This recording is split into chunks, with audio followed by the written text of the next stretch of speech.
Firehouse Subs, where for a limited time you can get a $4.99 choice sub. Choose from a medium smoked turkey, Virginia honey ham, or roast beef. They're custom-made hot subs at a price ready-made to make you smile. Just $4.99, only at Firehouse Subs.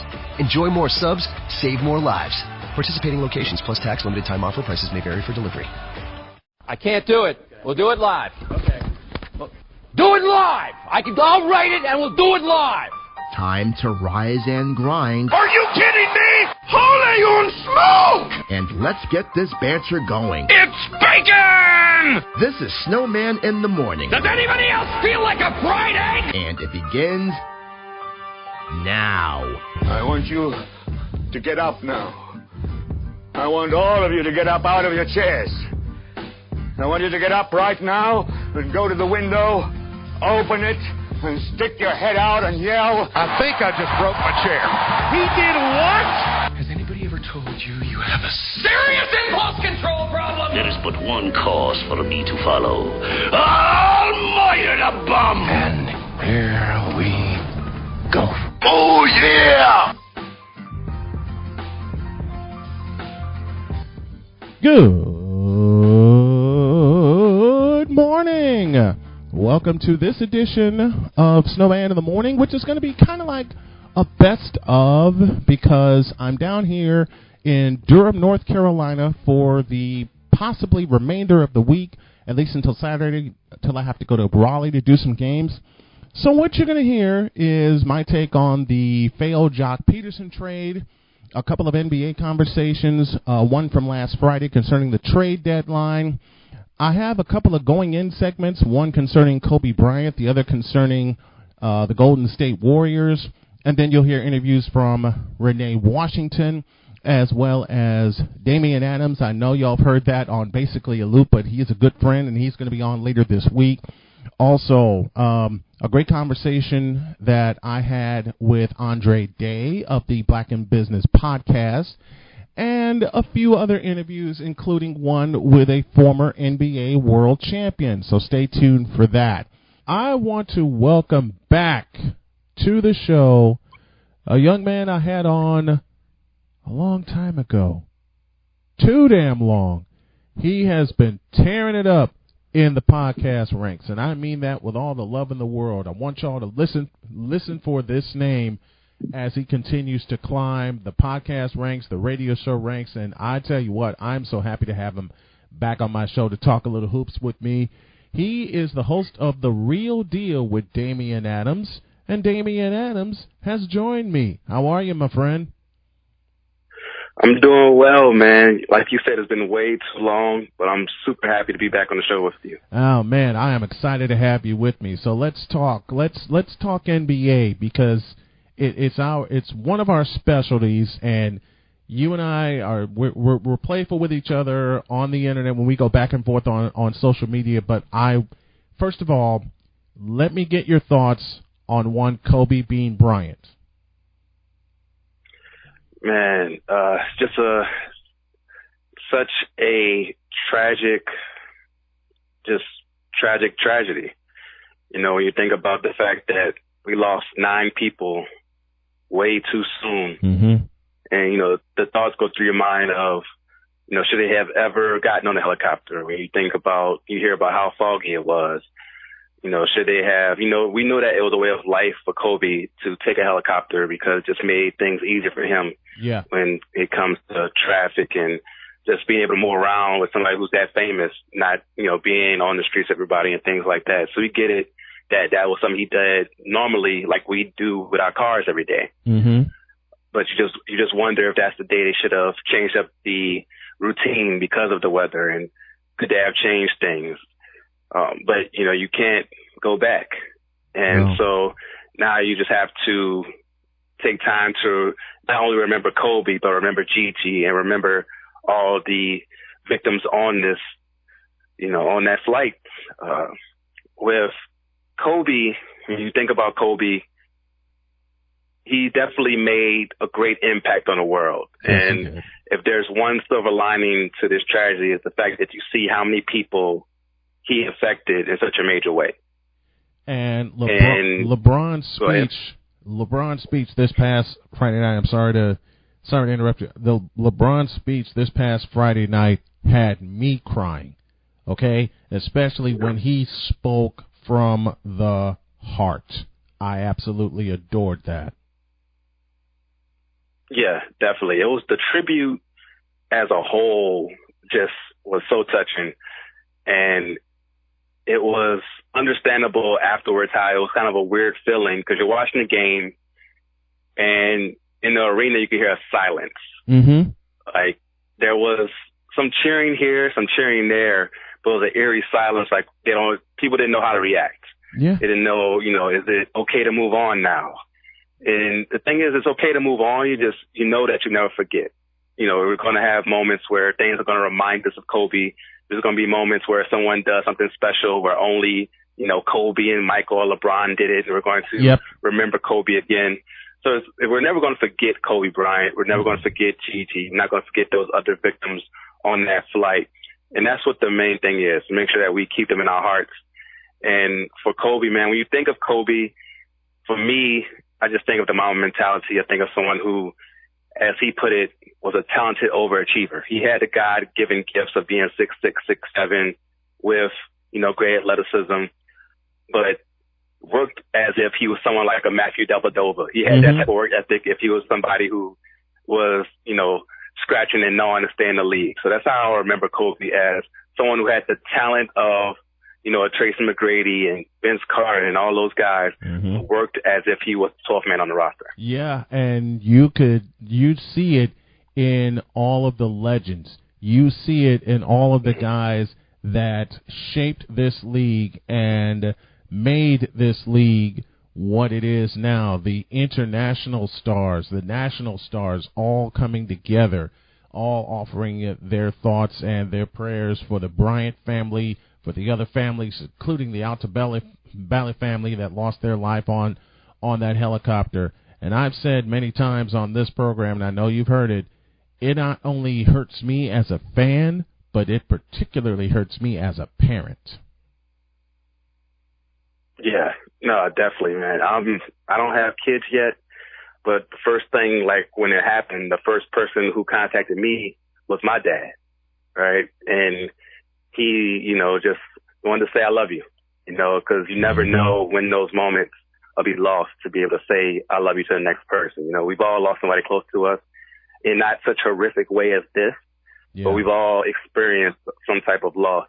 And this just puts into perspective how life as it's the longest thing you'll do, but it's also something that can end very quickly. So we just have to take every moment and cherish it. Yeah. Yeah, I say I love you to my wife and my children all the time. You know the story of my baby girl, Donna. I lost her when she was 2. 2015, I lost my dad in 2007. So, yeah, from both ways it affected me, as a fan, as a parent, and as a son. And as you said best, my friend, you have to live your life to the fullest. That's what Kobe did. That's what I'm trying to do. I know that's what you're trying to do, and a fabulous show in the process of doing it. Let's talk some NBA, man. They made some changes to the All-Star game in terms of the scoring, and I don't know if you had a chance to take a look at the changes, but I have.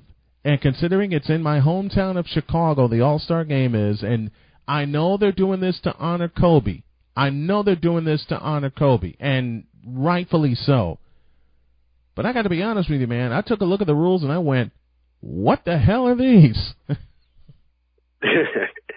Yeah, I got a chance to look at the rules. I posted it in the group, the Real Deal with Damian Adams group. Yes. From the 3-point conversion. They posted the rules and I shared it from their page. And yeah, I had the same reaction you did. I was looking over and I was trying to understand exactly what they were trying to do. You and I have talked sports a long time. You know that look on my face. I saw the rule and I looked at that link that you posted. And folks, check out the 3-point conversion as well. Another fabulous group of sports journalists. What the hell are these rules, man? What the hell are they trying to do? The only thing I can say that they're trying to do is maybe this is their way of trying to amp up the competition through all 4 quarters. Yeah. Because we know normally with the All-Star game, what you get is you'll get the first 2 quarters and a half where they're just kind of jogging back and forth. You'll get some alley-oops. Mm-hmm. You'll get some long-distance threes. And then the competition doesn't really go up until the 4th quarter if it's close. And that's when you'll start to get real competition. And that's a big if. It hasn't been close for a while, but that's a big if. So with these rules, what they're trying to say is, okay, we're going to have each quarter count as a win or a loss, and maybe that will wrap up the competition. But to me, if you want to honor Kobe, it's up to the players. Yeah. Right? Like, you can do all the things from an outside perspective, like them wearing 24 and wearing 2 to honor Kobe and Gigi. Mm-hmm. That's awesome. But if they want to honor Kobe as far as the play on the court itself, they have to just go out and leave it all on the floor. There's a reason Kobe had 4 All-Star MVPs is because he went out there and really played. So those guys, like, there's certain players who do play, like Giannis. Mm-hmm. Like, some people say Giannis plays too hard in the All-Star game. That's something that Kobe would love. So you have him, LeBron plays hard. Those guys are going to bring it, and I think that's the normal way you should honor them. Kobe, MJ, LeBron, Julius Erving back in the day for me when I got started watching, Magic Johnson. You want to honor Kobe? Play that way. Yeah.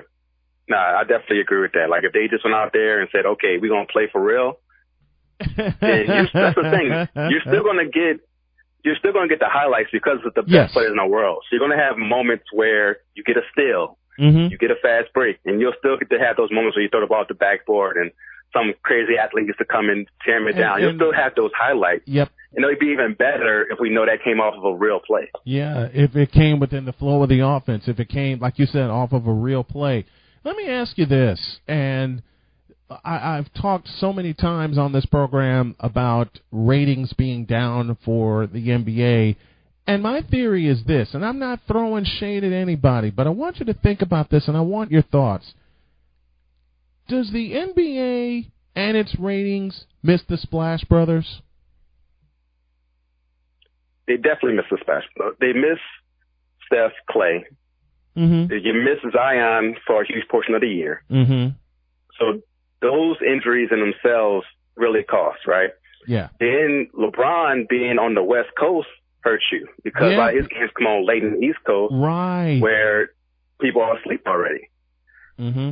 You combine the fact that the Warriors, who have been your biggest draw for the past 5 years, are no longer a draw at all. LeBron being on the West Coast. Mm-hmm. The rookie phenom who was supposed to, have New Orleans on the map was missing for most of the first half of the season. That's really going to hurt your ratings, right? Yeah. So now that Zion's back, Steph will be back. They say maybe 6 weeks to be reevaluated, but the Warriors, I think, they're pretty much lost for this year. Mm-hmm. So when you have Zion coming back and the playoffs starting, where you have games coming on every night and a little earlier, I think that's when you'll start to see those ratings get back up. Yeah. And plus, football season officially ended yesterday. Yep. I think the NBA will be okay. Yeah. Yeah, I think so, too. It was just so many factors that came in at the top of the season. Talking with Damian Adams of The Real Deal with Damian Adams on all things NBA. Man, it's so much to unpack right now. I haven't had you on in a long time. I had one of our mutual friends on, Courtney Harden, a few years ago to talk all things NBA All-Star Game, and we bust out the old school All-Star Game talk and how it was competitive. And I was on his show recently, and we talked the same thing. Is the NBA missing that competitiveness now than it was back in the 80s and the 90s? I wouldn't say it's missing it per regular season games and postseason games. The All-Star Game, definitely. Like, you're not going to see that competitiveness, but I do think that the players themselves are just as competitive as they were back then. Yeah. The game has changed. True. So now that competitiveness just comes out in a different way. So in the 90s, when people were competitive and you saw people get frustrated with Jordan, That's when you saw Bill Laimbeer come and hit Jordan. Those those things aren't going to happen now. Yeah, that's when you saw the rise of the bad boys, and on top of that, that's when you saw the Bulls answer them. Exactly. Yeah. So, like, it was a different way to, channel your competitiveness back then than it is now. But now you have it to where it's so much more free flowing. I believe the game today is more attractive than it was then. Yeah. When you think about the way that the game is so spread out and how you get so many great plays and you get to see these athletes on offense do what they do. And defensively, I believe it's harder to play today than it was back then because you're not allowed to touch up the players like you were back then. There's no hand checking. People forget about hand checking. Like that, it makes your job so much easier when you can just have your hand on the player, holding them pretty much as they're trying to make their move as you guard them. No hand checking. You have to move your feet. No arm you have to bars. Move your feet. No arm bars. You can't do that either. Exactly. That's gone. Don't get me started on screens. Don't get me started on fundamental screens, man. Yeah, no, that's a big thing. That's one of the things that I used to hate watching the Warriors as they're going through their success. You see Draymond Green get away with illegal screens all day. But it's something. Draymond Green in modern times was Bill Laimbeer and James Edwards back in the 80s and 90s, all right, for the bad boy Pistons. Let's just be That's real. One thing I'll say about Draymond. Draymond's one of those players that was built for back then. Like, if he was playing back then, he'll fit right in. Absolutely. So it's something that, like, the style has changed, but I think the competitiveness of the players is still there. They're just smarter about the way they go about it. I'm not a big fan of the load management, but I get it. When you have a player who may have a sore knee or tendonitis, like a Kawhi Leonard, you may be smarter to manage it, but some players are just built different. Like LeBron can play in any era, right? Yes. Because the way he's built, he could, plow through anybody. He could plow through the 80s, because he's built for that. So I think we should appreciate the 80s and 90s for what it was, and we still could appreciate today for the wide open spread game that we have and the entertainment we get today. I'll give you a couple dream matchups I would love to have seen across eras. Start with the guard position. Wouldn't you love to see a couple of games when AI would go up against Stephen Curry? It'd be amazing. Neither one of them could stop each other. But it'd be amazing to watch. It would be so amazing. Yeah. The dribbling sensation of AI, the dribbling of Stephen Curry, clear the floor and let them go at it, man. Yeah, exactly. And we only got a taste of it. We got very young Steph against older AI. So we didn't get to see them in their prime against each other. I wish we could have got to see that because you think about AI and him being so dominant in the mid-range and being able to drive to the goal at his size, being maybe the best pound-for-pound player of all time. Then with Steph, no matter what era you play in, you can't stop a guy who's shooting from 6 feet behind the line. Like, it doesn't matter what era you're in, how rough you try to be. If he's pulling up from 6 feet behind the line, it doesn't matter. So I don't think they couldn't stop each other. I mean, how many times I get the Warriors Network, they're on KNBR or 95.7 The Game, I beg your pardon. How many times have we heard Tim Roy or Bob Fitzgerald on NBC Sports Bay Area go, he's shooting from the logo? And you're thinking, what? Yeah, no, it's crazy. Steph, Dame has become logo Lillard. Oh, man. So Damian has really grown. I love watching Damian Lillard play. Love watching him play. Yeah, no, he's amazing. I mean, he's amazing. We got Damian and Steph last year in the West Finals. I just wish it had gone longer than 4 games. But when you're playing the two-time Warriors, and they weren't even at full strength, so that tells you, A, how far Portland has advanced, and B, how tough the Warriors were. I'll give you a dream matchup. How about an ultimate three-point contest? Let's do this.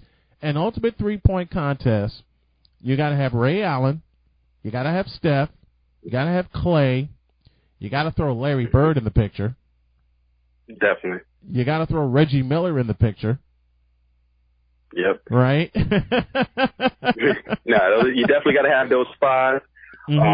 If you throw in a 6th for ultimate three-point contest, Who would be think that? About, like, there's so many great shooters. Yeah, there is.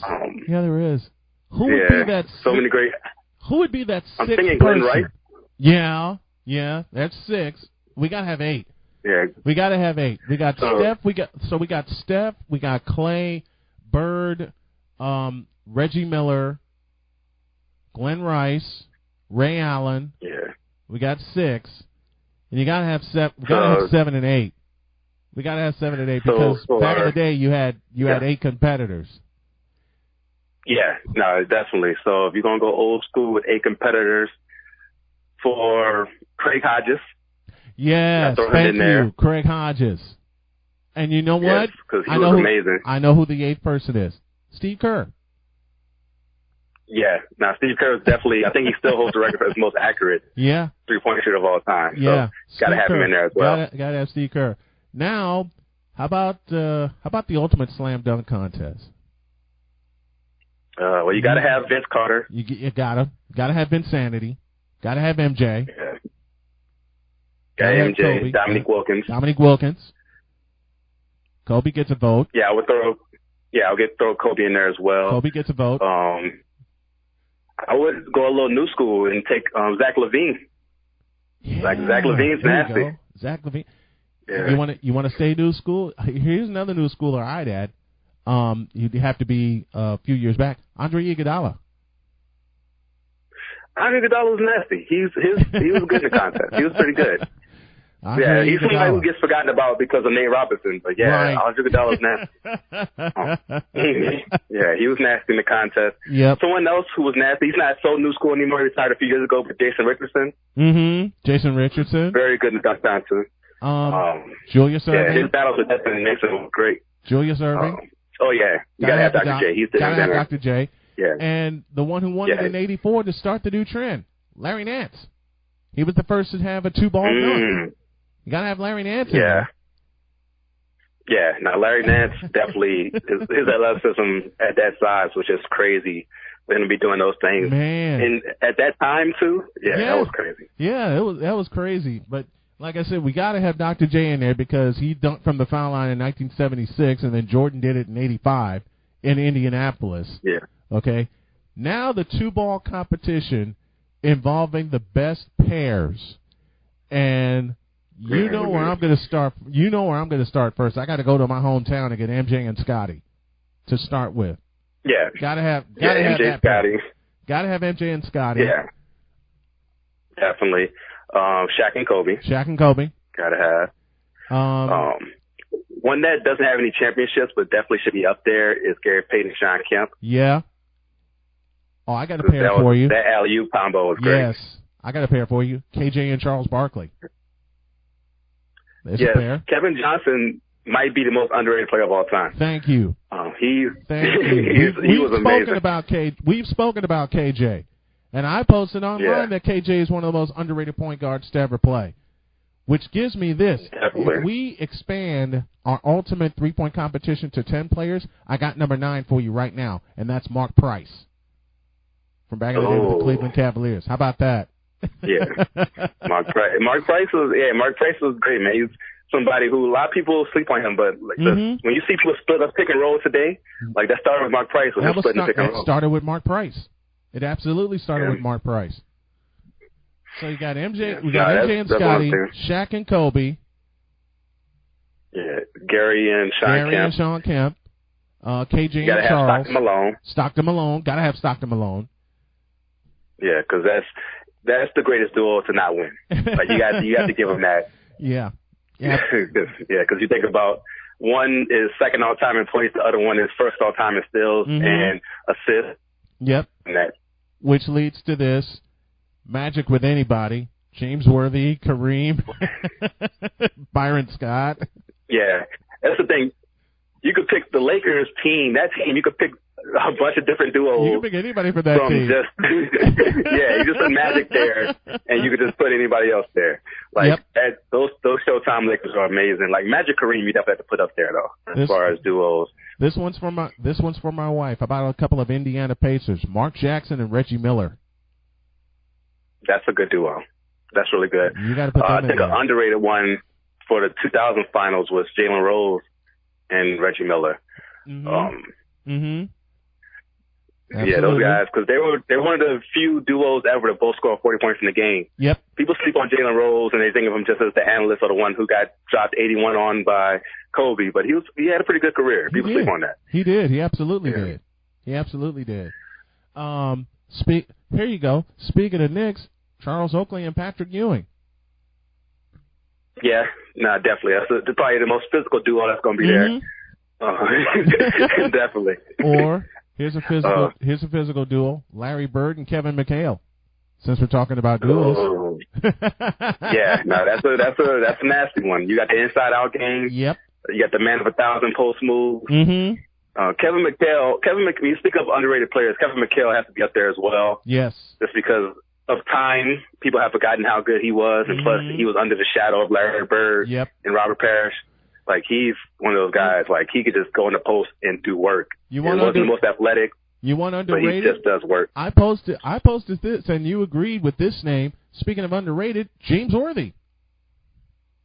Yeah, he gets lost because of Magic and Kareem. He's somebody who was definitely an awesome player in his day. So you definitely have to give him respect in that way. Absolutely. You got to have. How about Tim Duncan and David Robinson?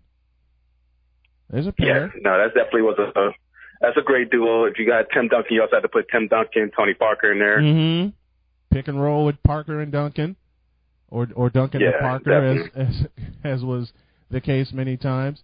Let's stay in Texas. Akeem Olajuwon and Ralph Sampson.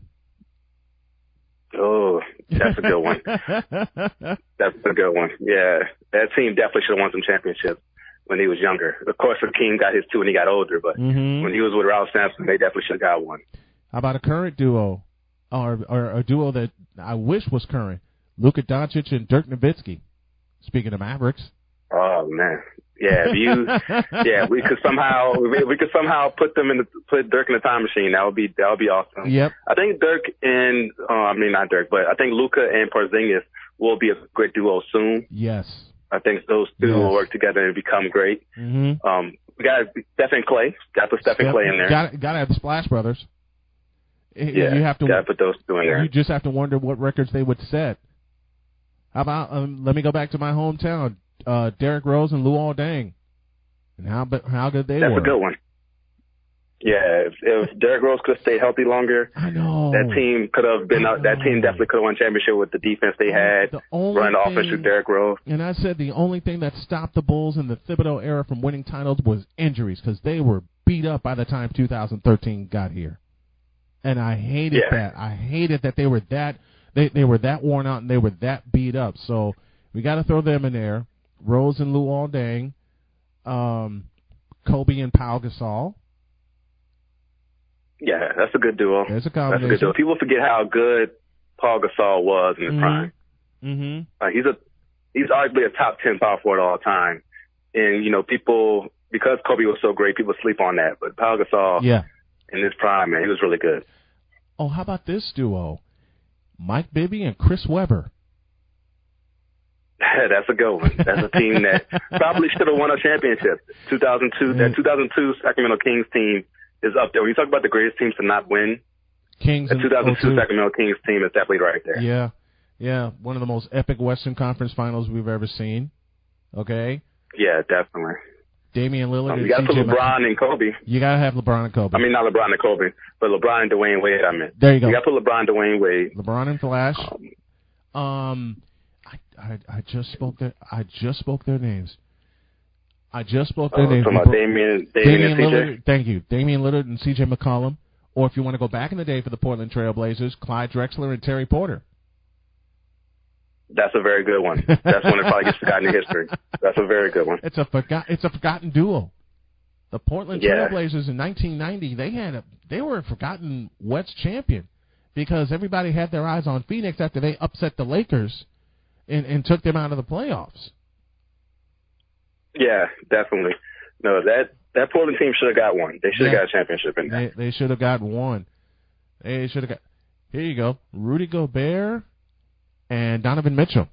If you want to stay modern. That's a duo that's pretty good for the years to come. you think about Donovan Mitchell. Donovan Mitchell's what, 23, 24, and Gobert's like 27. Mm-hmm.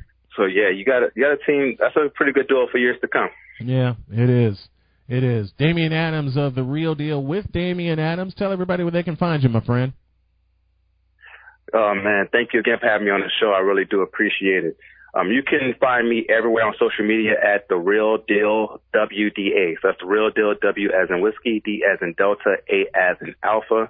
The show, The Real Deal with Damian Adams, is available wherever you listen to podcasts. So if you listen on Apple Podcasts, Spotify, Castbox, Google Podcasts, wherever you listen to podcasts, you can find The Real Deal with Damian Adams. It's real sports talk for real sports fans. So I know if you listen to this show, you're a real sports fan, and you will enjoy my show as well. I truly appreciate those words, my man. Please subscribe to The Real Deal with Damian Adams. I'm a subscriber. I recommend his podcast. I recommend his show. He just recommended mine. Man, thank you so much for coming on. I got to have you on again more often. We got to do this again. Definitely. I got to have you on my show as well. We got to make this connection happen more often. Thank you again, sir. You got it, my friend. Thank you very much.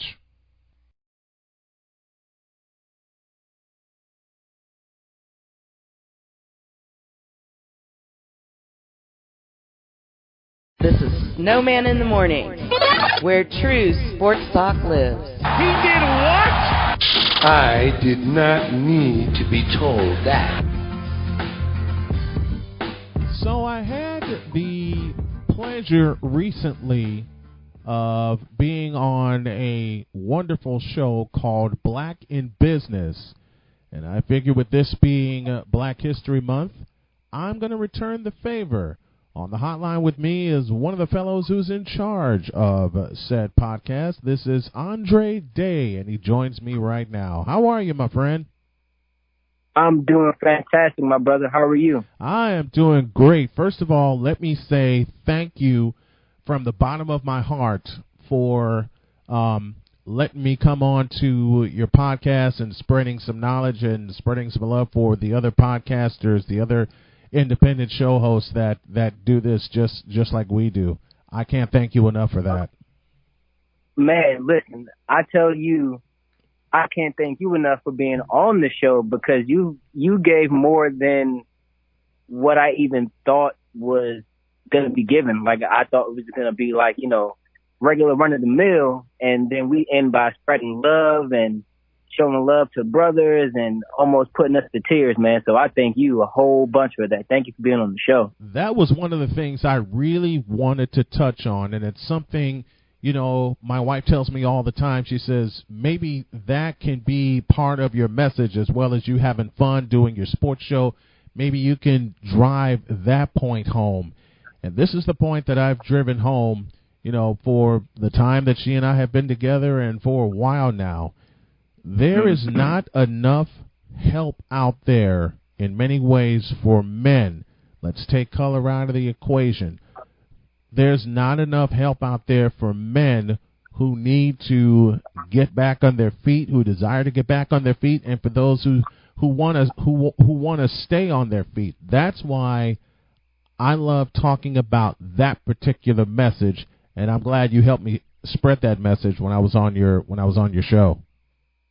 Yeah, I definitely agree. One of the things, and also one of the reasons that caused me to start the show was I wanted to spread a message not only for African Americans, but also just for the wider generation in general. A lot of individuals my age, both male and female, I don't believe they have the same drive that people before us had. And then also with that, a lot of people don't get, like you said, enough assistance to start.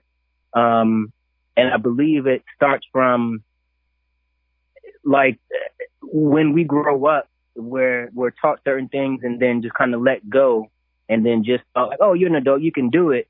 But you get a totally different, you get like a totally different viewpoint of what adulthood is. And then when you kind of reach back out for help, there's nobody there to help you. So I mean, spreading love and showing love to men is something that we need to do every day. Like every moment of every day you have, say I love you to a man. It'll help out a whole lot. And this is what a lot of men don't get. Well, a lot of men get it, but they don't voice it aloud. And I was guilty of such. I said I love you to my dad and my granddad and my uncles every day that they were here. You know, they've all passed on now. But I don't mind one bit saying I love you to a man who is very close to me. There are some broadcasters who I say it to, and I say it live on this show. I don't think it's a bad thing at all. In fact, it's a wonderful thing to communicate that, for men to communicate that to each other without having this too PC world misconstrue why we're saying that to each other. It needs to be said a lot more often. Yeah. And I think also it needs to be said in a way where when you say it with confidence. I feel like if I say it to you, I'm only going to say it when it's only you and I. Like, you know, certain people don't want other people to know that I said I love you. But it shouldn't be that way. Just as well as it doesn't matter if you show affection and love to your wife. People don't want to see that, but you don't care because it's between you and your wife. So I think the same thing should be from man to a man. Like, if I love you, I don't have a problem with giving you a hug, showing you affection, saying I love you, say I appreciate you, taking care of you, things of that nature. And it really doesn't matter what other people say or how they look at me or what they may think, because it's not for them to, like, it's not for them. It's for me and you. So as long as you and I have the understanding, I can honestly care less about what other people think. And that's really where I think a lot of people don't show it, is because they believe or think, oh, I don't want this person to think differently of me or what this person might say. And it really is affecting you more than what you may know. It really is. It really does affect the person that, you know, thinks aloud and thinks constantly about what other people think. I've had to learn from other people, my wife included, and my daughter and my son included. You know, you can't think about what people say or think about you. That's just going to affect you. Do I have my days where I slip back into that? Absolutely. And I say that I say that aloud, and I say that with conviction, because I'm still learning a lot from my wife and her family, and I'm learning a lot about myself at the same time. Being on your show where I was allowed to express what I felt, and not just in the sports world, but just in life, that meant a lot to me. I can't thank you and your partner enough for allowing that to happen and allowing that message to be spread. That needs to be spread more often. So if men can communicate like that, do you know how different this country, let alone this world, will be? I think people are afraid of what might happen. When I grew up, I saw a lot of things in person and a lot of things that are on TV that don't really show men loving each other. So adults now that are in my age bracket, you know, late 20s, early to mid 30s, don't have that I love you type of mentality. So what happens in turn is that you have an issue, you deal with it by yourself, and then when you don't know how to get the results you need to make a better outcome for yourself, you start lashing out and doing things that you normally wouldn't do.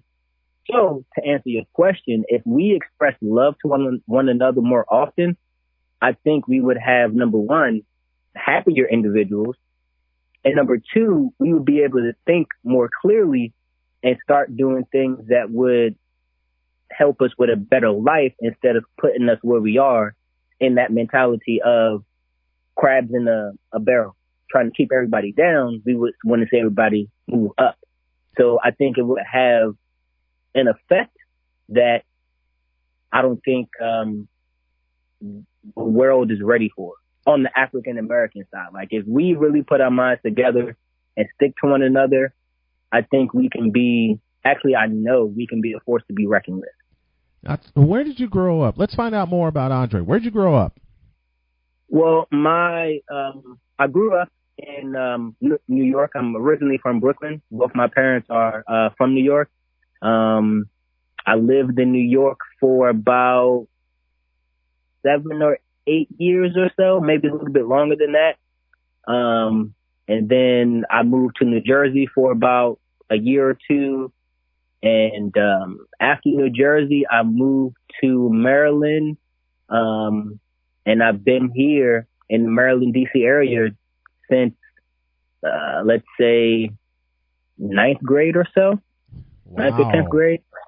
Yeah. Wow. So you're originally from New York. I can hear that accent come out. Where's your sports loyalties lie? Which teams get you at the heart? Well, I am a football fan, so my first team at heart would be the Giants. Good man. I also like to see the Jets every once in a while, just because they're also New York. I don't really watch a lot of baseball, but it does feel nice and feel good to see the Yankees do something well. Mm-hmm. And other than that, I would say basketball. I was into the Celtics, but after they dismantled the Kevin Garnett and the Paul Pierce and Ray Allen, I kind of spread away from the Celtics. Right now, I'm just kind of open. I like kind of any basketball team as long as it's a good game. Mm-hmm. I don't really watch a lot of hockey, but people tell me I need to get into it because it's a really good and interesting sport. And that's really about it for sports. Now, I'm going to tease you because I do have love for the New York Football Giants. I loved it back in the day when Bill Parcells and Bill Walsh would hook up and go at it, be it at the old Giant Stadium or at old Candlestick Park. You're not into basketball that much? Not like I used to, no. Like I said, I used to be a Celtics fan, but once they dismantled that amazing team, I just kind of, I don't know, I went away. Good. Then I can say Michael Jordan and get away with it. I mean, hey, listen. Even though you don't watch basketball, you know who Michael Jordan is. Yes. Thank you. He was on the Wheaties box. He was on every magazine. I mean, he was all over the place.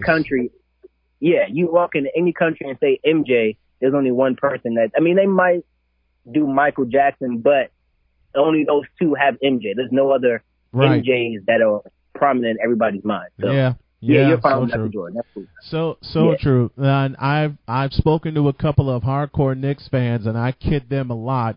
And I said, well, I guess I can't say Michael Jordan, and they start growling at me, but then we all start laughing at it. But I love having conversations like this during the show that, gives people the other side of the shows and the podcasts that I do. So that's why I wanted to bring you on, and you got to tell me how did you get your podcast started? Well, in a previous job I had, I was just kind of sitting in the office, and it was a Friday afternoon, I believe. And I'm just sitting there pondering, like, what else can I do besides work every day, same job, Monday through Friday, and sometimes on Saturday, and just go home? Like, there has to be something else I can do. So I started just thinking, like, I'm not really putting my business degree into play, because this job that I had at that time, really anybody can do. And I really wasn't doing much of a side hustle per se. So my supervisor at the time walked through the door, and as soon as he walked through the door, a light bulb came into my head, and I was like, ooh, I can do something that promotes small businesses, but how can I do it? So, I sleep on it. I think about it for a couple of days, and I go, well, I can do a podcast. Well, how do I do one? I did my research, and once I found out that you can literally start a podcast for free, it was a no-brainer after that. All the thing I needed was people to have on the show. As long as you have an email address and a place to host your podcast, it's essentially free. You don't have to buy anything. You can do it from your phone. You can do it from your laptop. I think the only thing that you may need to buy if you want to get fancy is a microphone. Yeah. But everything else is essentially free. So once I got that idea, I just started reaching out to people and letting them know, like, hey, I want to start a podcast and, promote small business owners and kind of discuss with them how they started and, what they do to keep themselves going and things of that nature. And, I got a few people to say, hey, yeah, no problem. I'll be on your show. And I was kind of taken back, like, oh, really? You want to be on my show? So, okay. Like, I was kind of nervous at that point. But then I said, this is what I wanted to do. And I did it. So it just kind of went from there. Well, I am very proud of you. I am very proud to have been a guest on your podcast. You and I share a mutual friend, Stephen Askins of the Inside Inside Football Blitz. He was on your program, and he was the guy that led me to you and led me to your podcast. So I am very, very proud to be a guest on your podcast. I'm proud to have you on this show. And tell everybody where they can find you, my friend. Oh, so they can find me. I would say the easiest way is to, you can email us at blackandbusinesspodcast@gmail.com. They can find us on Facebook, which is Black in Business Podcast. It can also be found on Instagram, which is Black_in_business. And we're located at, on Apple, iTunes, Google Podcast. We're on, what is that other one? Spotify. And I believe those are the three major ones. I mean, we're on some other smaller ones I can't think of right now, but those are the three major ones at this point. Hey, folks, check out the Black in Business podcast. I was a guest on it. If you know someone that has a small business, and this is Black History Month, if you know someone that has a small business and they want to get featured, this is the guy you contact. This is the podcast that you're on, and you get featured on this show as well. Andre Day, one half of the Black in Business podcast, joining me here on the program. I can't thank you enough. And I recommend to the folks again, I recommend to the community, please go check out the Black in Business podcast. Thank you for your time, my friend. I can't wait to have you back on. I appreciate it. And before I go, I just want to give a shout out to my co-host, Bearded Wonder. Once you guys listen to the show, you'll see why he's such an awesome person. And I'm glad to have him as a co-host, and I can't wait to just continue to bring you guys more episodes. Absolutely. One day I'm going to get you both on the program so we can really have some fun with it. Thanks a lot, my friend. Oh, man. Thank you. I appreciate it. Speaking of small business, there's a lady by the name of Jennifer Garrett who will join me next after the break.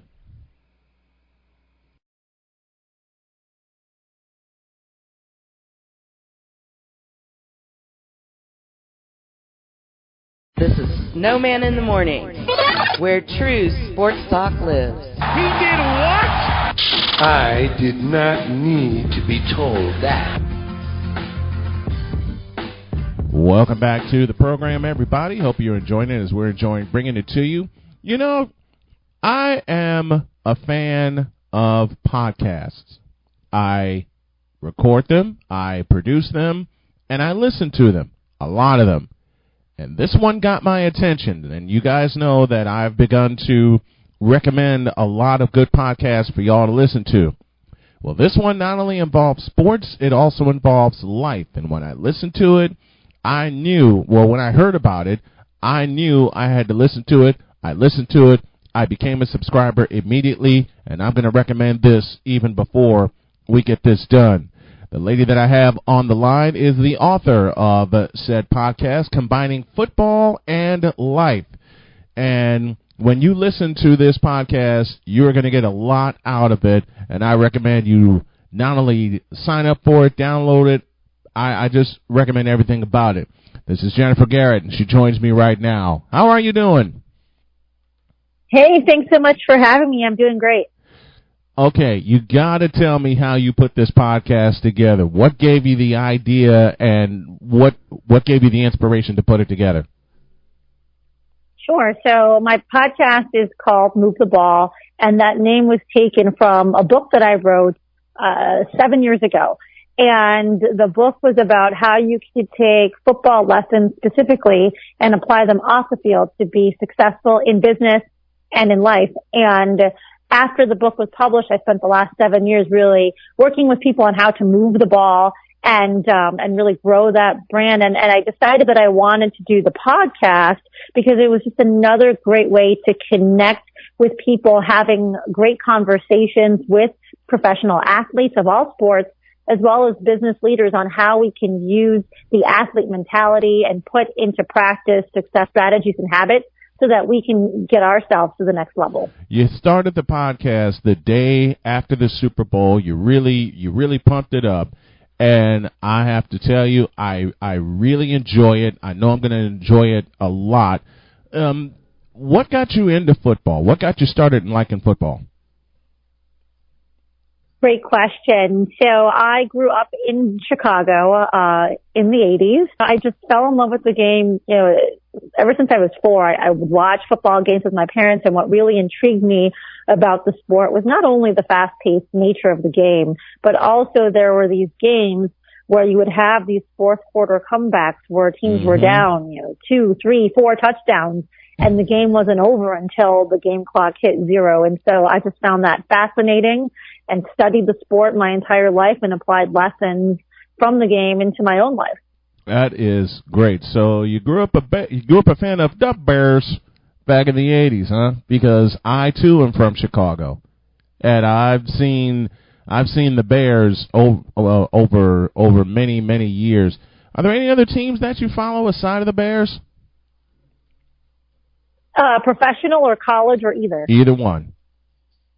So I am an Alabama alum, so I very much follow the University of Alabama football team. We had a rough season here this past season, but they'll be back next year for sure. So I could have you on the show, and all I have to say is roll tide, and off to the races we go. How about a professional aside of the Bears? You follow anyone else? There's a lot of teams that I like to watch. I think there's some great leaders who are great people both on and off the field. So it's not just the talent, but it's the character. Everyone talks about Tom Brady, right, and how great he was in New England. We'll see where he ends up going. But I do enjoy watching that team because of the leadership. There's a lot of people that don't like watching the team. Well, people have hated on my team because my original team in professional football was the 49ers, and because of a fellow named Joe Montana, who Tom Brady gets compared to all the time. So I completely understand, the hatred, but I draw the same comparison that people do with Tom Brady and the Patriots. It's because of the way that Montana led his team on the field and the way the organization is run. And a lot of that you can apply to what you do with your podcast, which is very motivational, and I absolutely love it. And the lessons that you bring, you can, like you said, you can apply it to life.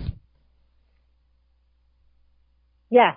So I think, I do like watching the Patriots. I mean, there's a lot of great teams. I do like Andy Reid. Congratulations to the Kansas City Chiefs. Absolutely. For winning the Super Bowl. I mean, Patrick Mahomes is just a class act. I enjoyed watching the game. The organization. There's some NFC East teams that I like watching. The Eagles. I like watching the Cowboys. And so, I mean, I'm just a fan of the game, and I love watching good games. So I don't just sit down and watch the Bears play.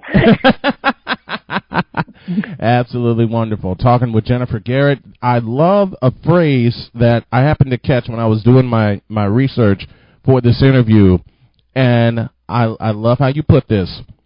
Quote, "You are the quarterback. Your life is the game. Own it and move the ball."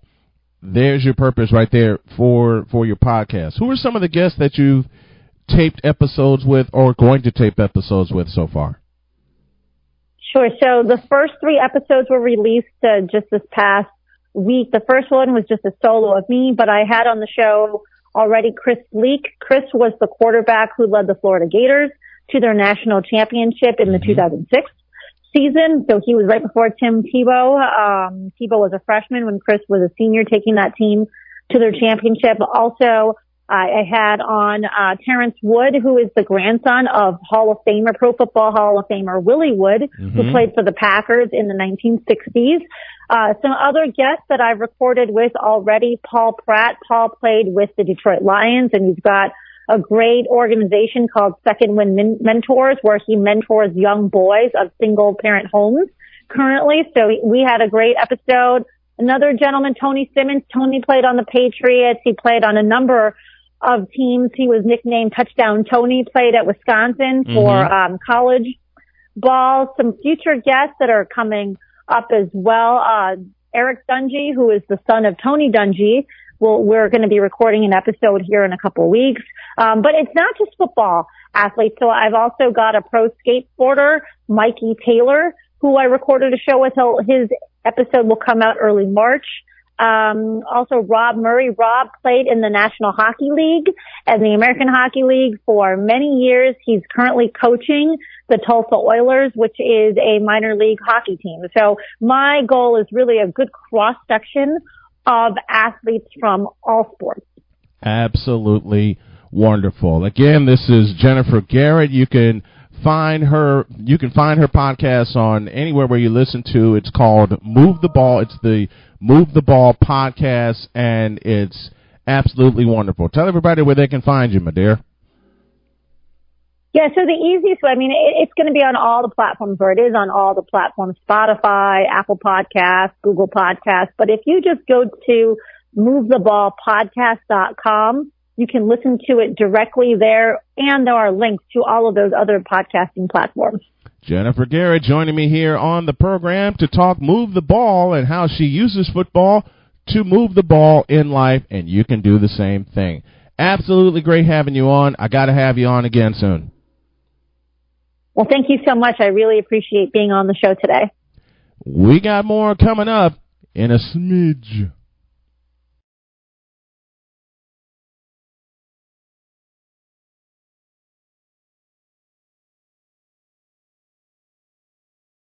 This is Snowman in the Morning, where true sports talk lives. He did what? I did not need to be told that. Welcome back to the program, folks. So, in case you don't know, football is not over. And I don't mean just because my friend Mike DeBate and I are going to talk the course of the NFL offseason. A new league launched in the form of the XFL. Yes, it is back. And I don't know what the hell's going on. I kid when I say that. I have to bring William Morgan back on the hotline with me. What's going on, man? How you guys doing today? Thank you for having me again. Okay. I'll repeat my question with a smile on my face and a very selfish intent to make you laugh. What the hell's going on? Well, opening day for the new season was yesterday, and we had, and it was a little bit smoother than it has been today. I have not seen the the game that kicked it off today, but I'm currently watching the game right now, and it's a tough defensive battle it looks to be. Yeah. Look, yesterday we had the DC Defenders defeat my Seattle Dragons 31-19 after all the issues we had yesterday. Oh my goodness. We had issue after issue. But I'm sticking by my team though. You're sticking so the Seattle Dragons are your team? Yes, that's my team. That's where I'm from. And I am sticking by my team. Then we also had yesterday the Houston Roughnecks behind P.J. Walker, who I call P.J. the Truth Walker. 4 touchdowns. They get a big victory against the L.A. Wildcats, 37-17. Yep. So, great day yesterday. There's a lot of different rules that's come down into the XFL this year, and primarily it's geared for all offense. As you can see, if you watched the games yesterday, there were no extra points. You have you can go literally. You can go, if you score a touchdown, you can go for 3. If you're down by 9, you can go for 3. So you go from the 2-yard line for 1 point, the 5-yard line for 2 points, and the 10-yard line for 3 points. So you can literally make up 18 points in 2 possessions. Yep. Okay. You surely can. So they kept that. They kept that part of it. They fixed the kickoffs, and I love that. There's no scramble for the kickoff for opening possession anymore. They actually do kick it off. Field goals are still in play, but you need to explain this to me. They actually are going to allow a double forward pass. Yep. How? Yeah, and that's part of keeping the game unique, fresh, but it's also there to make sure it's still geared toward the offense in this league as well. Now, I've seen and have been a part of backward passes that go to a forward pass. How does this double forward pass work? How does it work? How does the double? I've never seen it. I've seen so many quarterbacks run across the line of scrimmage, and I've seen an illegal forward pass. The only time I can honestly say that I've seen a double forward pass is in a scramble situation where you're trying to get the ball downfield, just as Drew Brees and the New Orleans Saints against your Seahawks in the playoffs. Is that the concept? Yes, that's the concept of it. And keep in mind too, if you want to, your formations or your player personnel can do whatever. So if you want to take out a tight end and put in another quarterback, you can do that. Really? Wow. Yep. So now you can have 2 quarterbacks on the field. I've actually seen that happen a couple times. Okay, I had a chance to take a look at the uniforms. True or false? The Tampa Bay Titans, and much respect to them, have the Tampa Bay Vipers. Vipers. Thank you. The Tampa Bay Vipers have the ugliest damn uniforms I've ever seen in my life. That's what everybody's saying on Facebook. I mean, I think the Washington Generals had better uniforms in the USFL than these that I've seen. And I understand them trying to highlight the green. It's a little bit of a USF motif, the University of South Florida motif, but what the hell are those? I mean, this is. Oh, wait man. a minute. You know what's bad? I showed my wife a picture of that uniform. She handed the phone right back to me and went, "I don't want to see that ever again."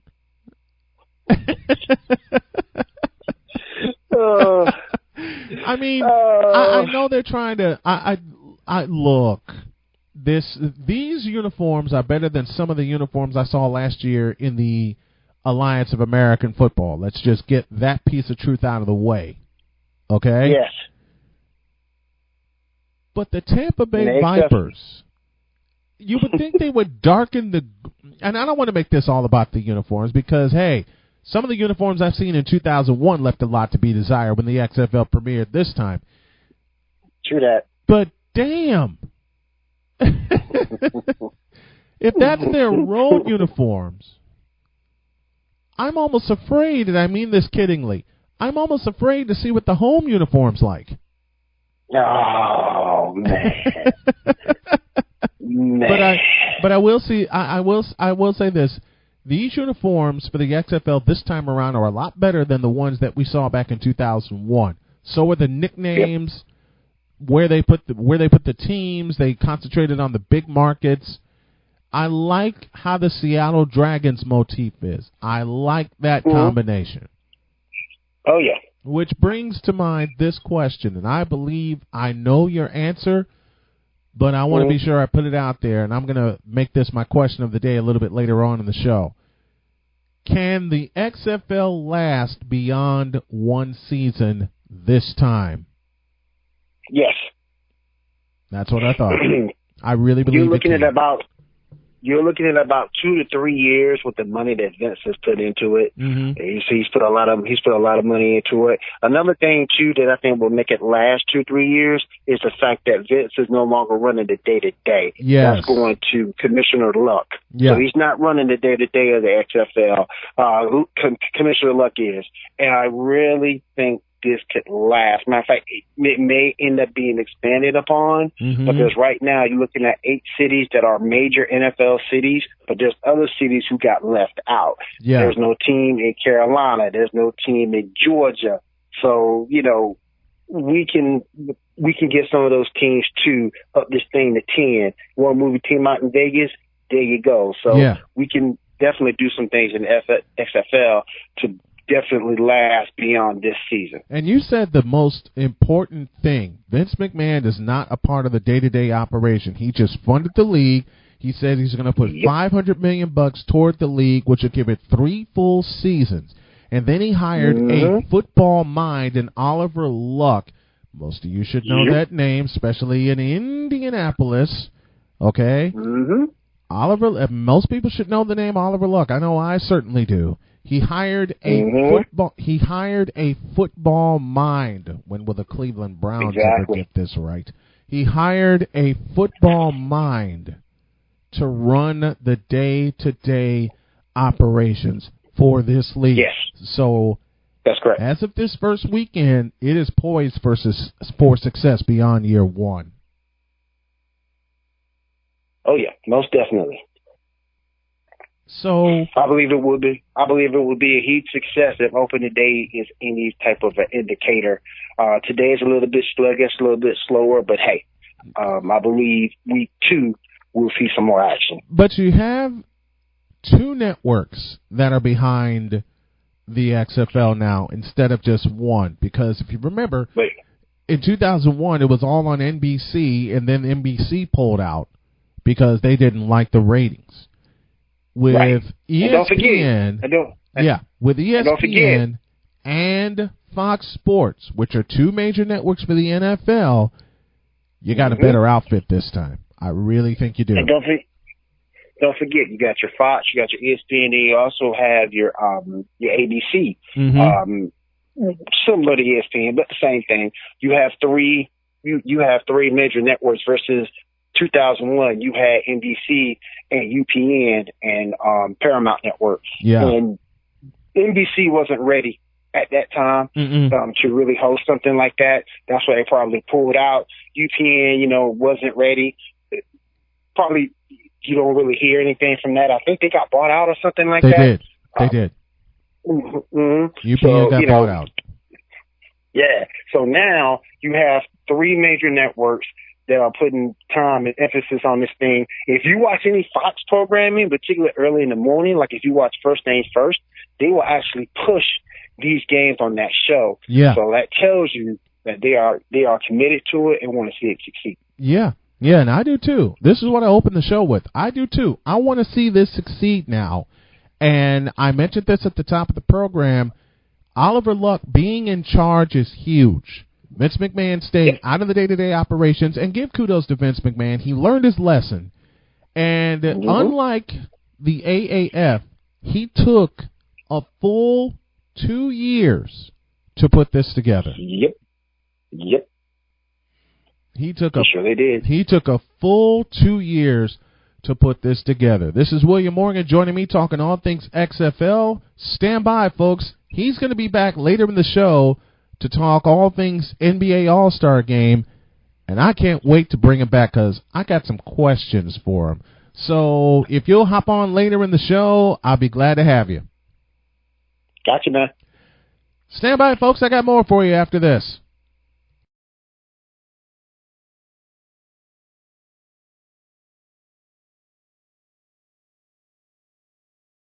This is Snowman in the Morning, where true sports talk lives. He did what? I did not need to be told that.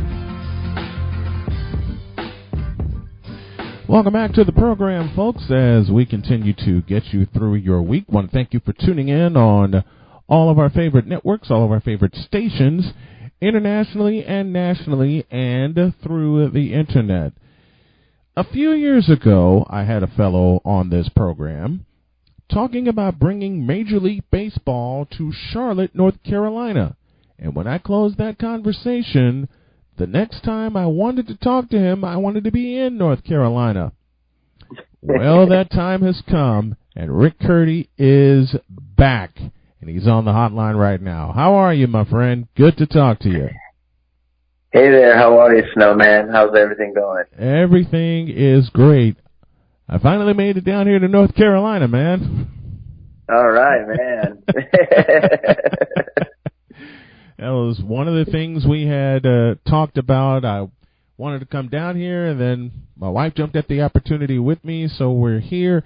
How has that movement been going? Because it's been a while since we talked about it.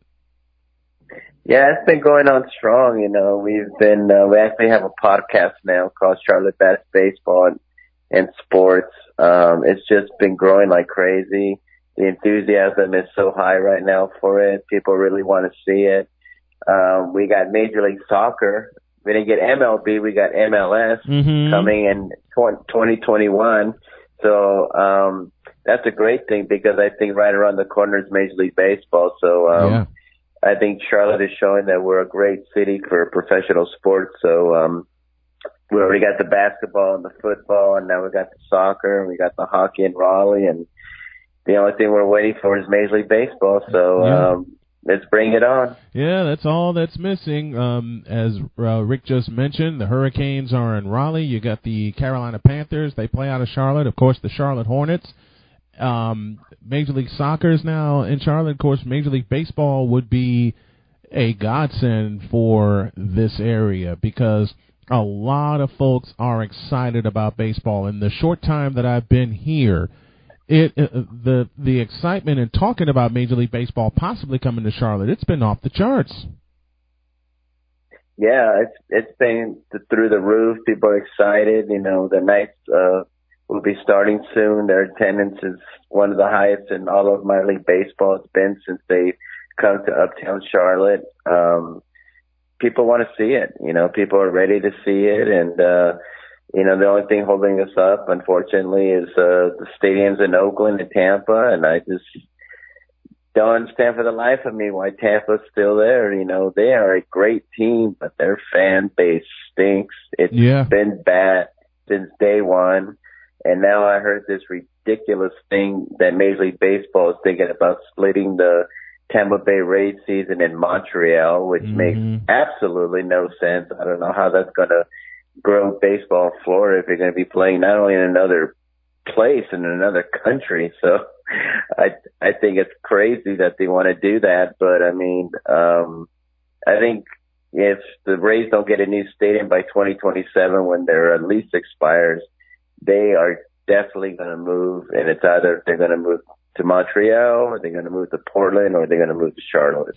And you said the last time I had you on, you know, I had asked you how long will it take for Major League Baseball to come to Charlotte, and you had mentioned something. You said they may try to go back to Montreal first. And I know that report that you're talking about, and it just leads right into what you said the last time you were here, and you just repeated.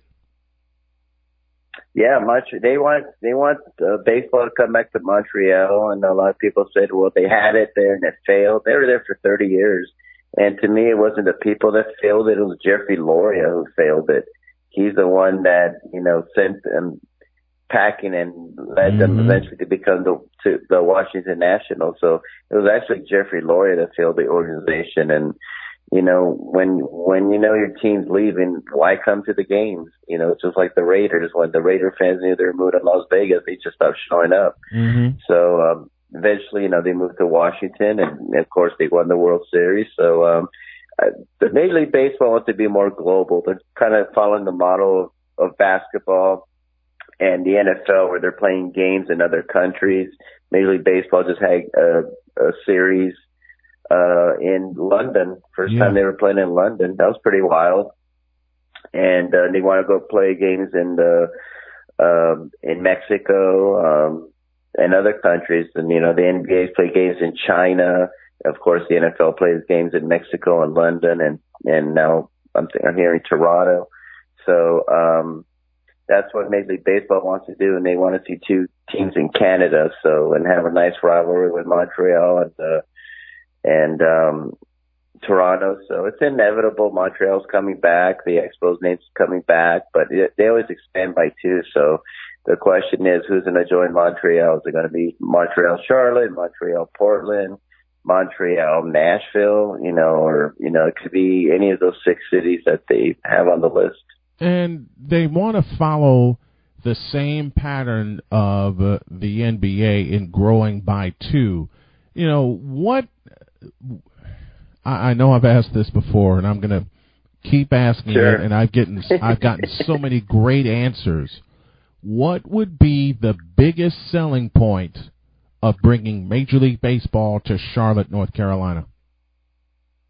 Well, we already have the football. We already have the basketball. That was one of the reasons why Commissioner Manfred put Charlotte on the list, because they have already proven they can support professional sports. To me, our biggest selling point is not only do we have so many transplants, not only do we have the money here with all the banks out here, but we also have another state next door to us in South Carolina, and South Carolina does not have any professional sports. They have the Gamecocks, they have Clemson, and they have the Columbia Fireflies for a minor league baseball team. That is it. They're going to have a Panther headquarters out there very soon. That's it. There's no professional sports in South Carolina, and a lot of, there's a reason to call the Carolina Panthers, because it's North and South Carolina, and we could do the same thing with our baseball team. We have a lot of passionate fans in South Carolina, all the way in Rock Hill and Fort Mill, Columbia, South Carolina, even Charleston, they come all the way from Charleston or all over South Carolina, come to Charlotte and watch a baseball game. So I think that's our biggest selling point that we have that the other cities don't have. We have a sister state that's next door. So we are literally 2 states in one. Let's reiterate something. When the Panthers were founded, when the Panthers were granted a franchise, and a lot of people seem to forget this because they've had their base in Charlotte for so many years, they played their inaugural season at Clemson, in Clemson, South Carolina. So that got the buzz going about the Carolina Panthers in both states. Yep, that's what they're doing, and David Tepper is really putting emphasis on really calling the Carolina Panthers. I'm sure he wants to get a new stadium built one day, and I heard he wants to put a retractable roof at the Bank of America. Right now they're modifying it for Major League Soccer right now, so I think it's inevitable he'll want to get a brand new stadium, and I keep hearing rumors that might be built near Carowinds on the North and South Carolina border, if that's where they want to move it. We don't know. It's just speculation, so we'll see what happens with that. But I think that's the big draw for North Carolina, is that we have South Carolina next door, and we have so many transplants. Nobody's from Charlotte. I'm from Los Angeles. I meet people here from New York and Yankee fans. I meet, Dodger fans. I meet Red Sox fans. I meet, well, a lot of people are from Florida who are, Miami, Marlins fans and so forth and so forth. So that's another big draw for us, is that we have so many transplants here, and our minor league baseball team is one of the top attendants at all of minor league baseball, and we already got the professional sport, so it's not, if we get it, it's when we get it. And my question is, why Charlotte has never had it? Yeah, and it's so wild that Charlotte has never had Major League Baseball, and for the longest time it wasn't even considered. I had thought, for a long time it would be such a boon for Major League Baseball to come to North Carolina. Yeah, we only have the true team for the South we have is the Atlanta Braves. We have the Florida Marlins, and you got the Astros and the Rangers, but if you want to talk about the true South, it's Georgia, and that's it. There's no teams in Tennessee. There's no Major League Baseball teams in Virginia. Our closest team is 4.5 hours in Smyrna, Georgia, with the Braves, and the second closest team we have is in Washington, D.C. with the Nationals. So you have all that open market with Virginia, all that open market with Tennessee, and it's just sitting there. The potential is great because because we can get all those fans from the other states. So it's just perfect. And like I said, I would be shocked if Major League Baseball didn't pick North Carolina, because they've been, kind of ignoring North Carolina for a while, and it's just, you can't ignore it because the numbers are there, the draw is there, and it'd be a great rivalry with Atlanta, and you can have all those open markets with Virginia and all those open markets in South Carolina and all those open markets in Tennessee, and we're nowhere near another market. 4.5 hours there and 9.5 hours there. So it's perfect. It is perfect. And if you go all along the Atlantic coast, and just to reiterate a point that you just brought up a moment ago, all along the Atlantic coast, the further Atlantic, North Atlantic you got the Washington Nationals, the defending world champions, and you got the Baltimore Orioles. If you come down the Atlantic, the furthest you go, you have Atlanta, and then you have Miami, and of course Tampa Bay, but nothing in between there, nothing in Virginia, Kentucky, or Tennessee, or of course the Carolinas. So you got vacationers sitting right there looking for something to do, which doesn't involve driving to Atlanta, which doesn't involve driving to New Orleans. You got that whole Atlantic coast area wide open. Exactly. And I think Major League Baseball needs more teams in the South. We have a ton of teams on the West Coast. We have tons of teams in the East Coast. The only market that's not really expanding anywhere is the South, which is Georgia, Florida, Texas, and that's it. And North Carolina would be perfect, and really North and South Carolina would be perfect because we'll be representing two states. So it's just, to me, it's just inevitable that Major League Baseball will come to North Carolina. I think it's inevitable also. Rick Curdy joining me, join his movement of bringing Major League Baseball to Charlotte, North Carolina. I am a staunch supporter of it. Now being a Carolina resident, I want y'all to get behind this movement also. Tell everybody where they can join the movement, and tell everybody where they can find you, my friend. Well, you can check out our website. We have a petition on there at www.charlottebats.com. We're on Twitter at Charlotte Bats Baseball. We're also on Facebook at Charlotte Bats, and we're also on LinkedIn at Charlotte Bats. So we're Charlotte Bats everywhere. We're also on Instagram at Charlotte Bats, and you can just contact me at charlottebatsbaseball@gmail.com. If you have any questions, concerns, you want to join our movement, we're actually looking for interns to help promote. So come aboard, and love to hear from you, and let's all do this together. Let's make this happen. Let's make the Charlotte Bats happen, folks. Rick Curdy joining me. Thanks a lot, my friend. Appreciate it. And I'll put this out there. Look forward to working with you in the future. Thanks, Snowman. Congrats on your wedding. Appreciate it. Thank you, my friend. Thank you. We got more stuff for you. Hang tight. I'll be back in a flash.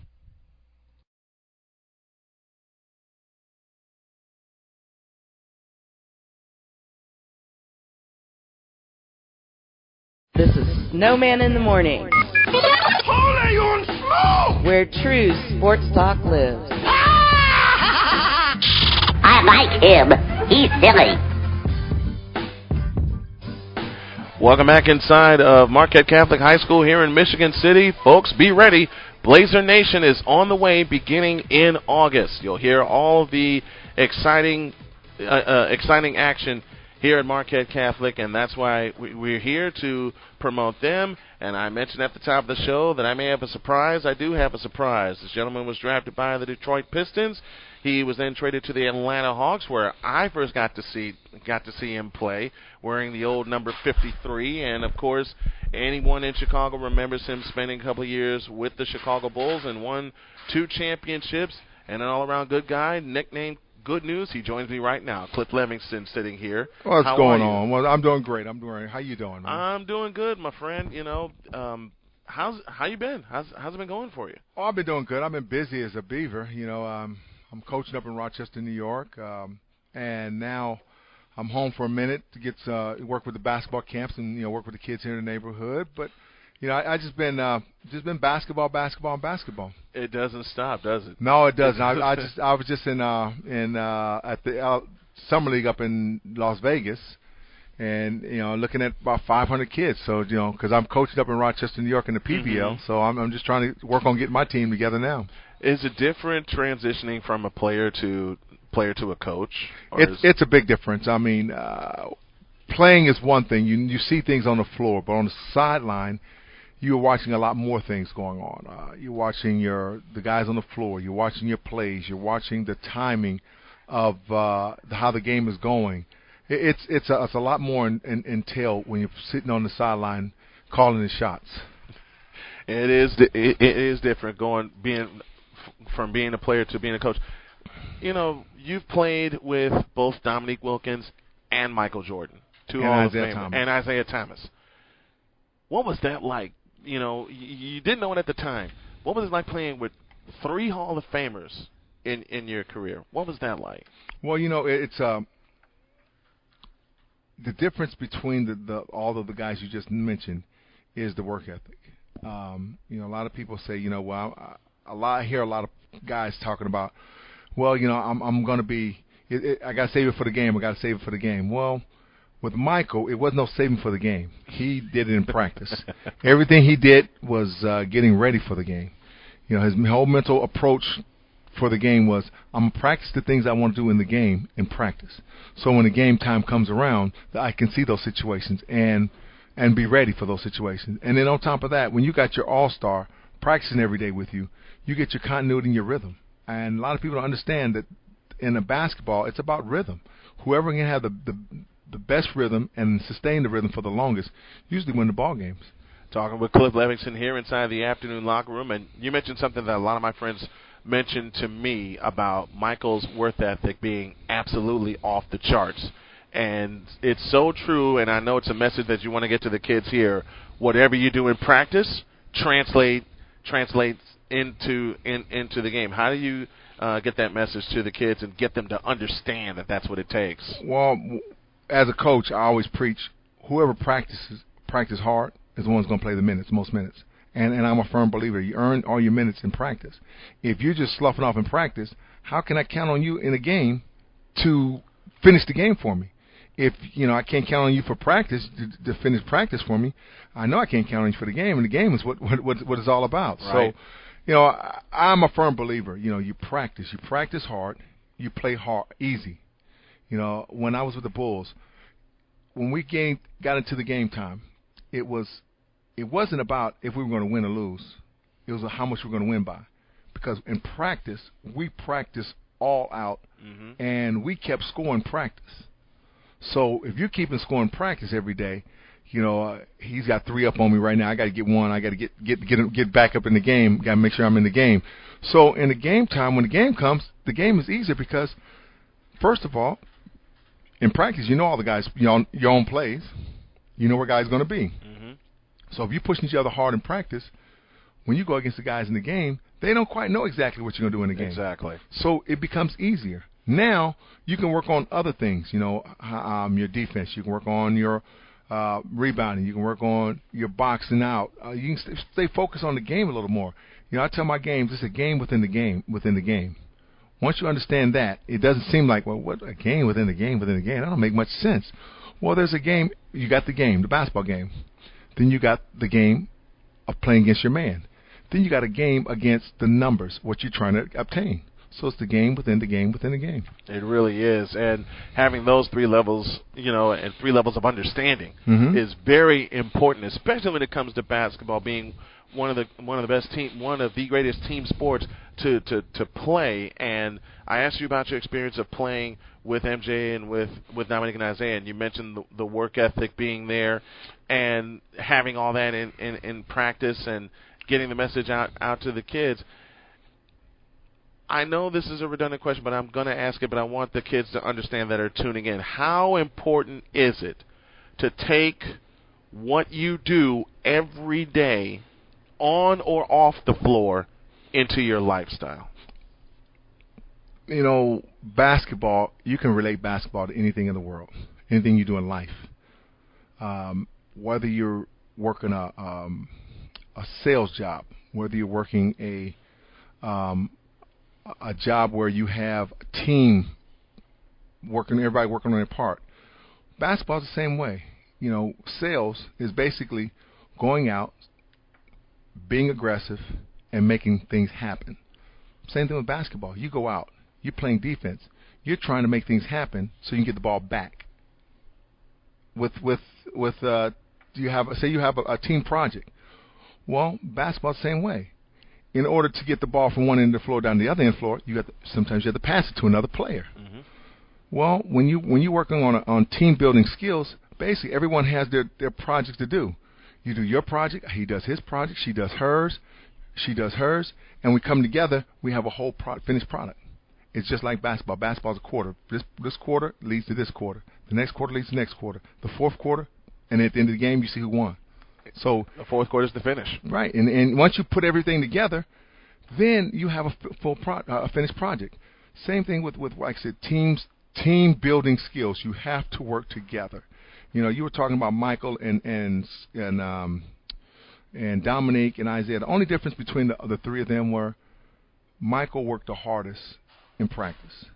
And what I mean by that is not just going in practice. He would play 40 minutes a game, and then the next day he comes in full practice.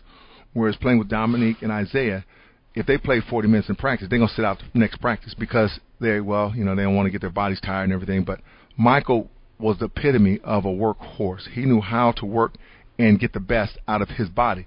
He conditioned his body to work, play 40 minutes in the game, come the next day in practice just as hard as he did in the game. Mm-hmm. That'd get him ready for the next game. You know, a lot of people say, well, I don't want to wear my body out. Well, you know what? You wear your body out when you don't push your body. When you push your body and make your body work, that's when you really see the work that you put in. And let me ask you this, a couple fun questions for you. What was your favorite arena to play in, and what was your least favorite arena to play in? Well, my favorite arena to play in, believe it or not, was Boston Garden. It was an old, raggedy, crickety arena, but had a lot of character. When you walked in there, you can feel the guys of the past who've been on that floor, the championships that was won in there. I mean, it was one of those arenas that had so much character in it. You enjoy playing in arenas like that. My least favorite, I would say, was Richfield Arena in Cleveland. Richfield Coliseum. Richfield Coliseum was in Cleveland. It was just so dark, gloomy. And it was in the middle of nowhere. It's the middle of nowhere. They're called the Cleveland Cavaliers, but they were playing in Richfield, and I didn't understand that either. It was Cleveland Cavaliers. I think it was playing in the cornfields of Ohio because it was in the middle of nothing was around there. Nothing was around there. You finished the game. You finished the game. It was like, okay, where are we going to get something to eat at? Right.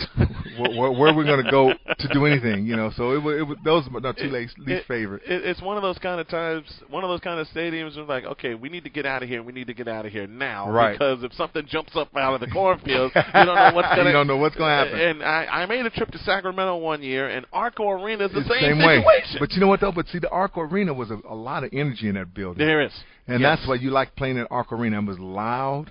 The people were right on top of you, and you can appreciate buildings like that. How much fun was it to play in the old Chicago Stadium? Now, that building right there, probably in the playoffs, I mean, I remember in the playoffs, in the finals, in the first finals, it was so eerie walking in the building, because when you walk in the building, your hairs on the back of your neck start standing up. Mm-hmm. It was just so much electricity from the fans, and the fans probably were the loudest I've ever been in the arena because. And that was the first NBA Finals. That was the very first one, and I remember. I remember walking in that building, and all the hairs on my back of my neck and my arms just stood straight up, and it was like, wow, what the heck just happened? Something touched me. Something did something, It's the aura of Chicago Stadium.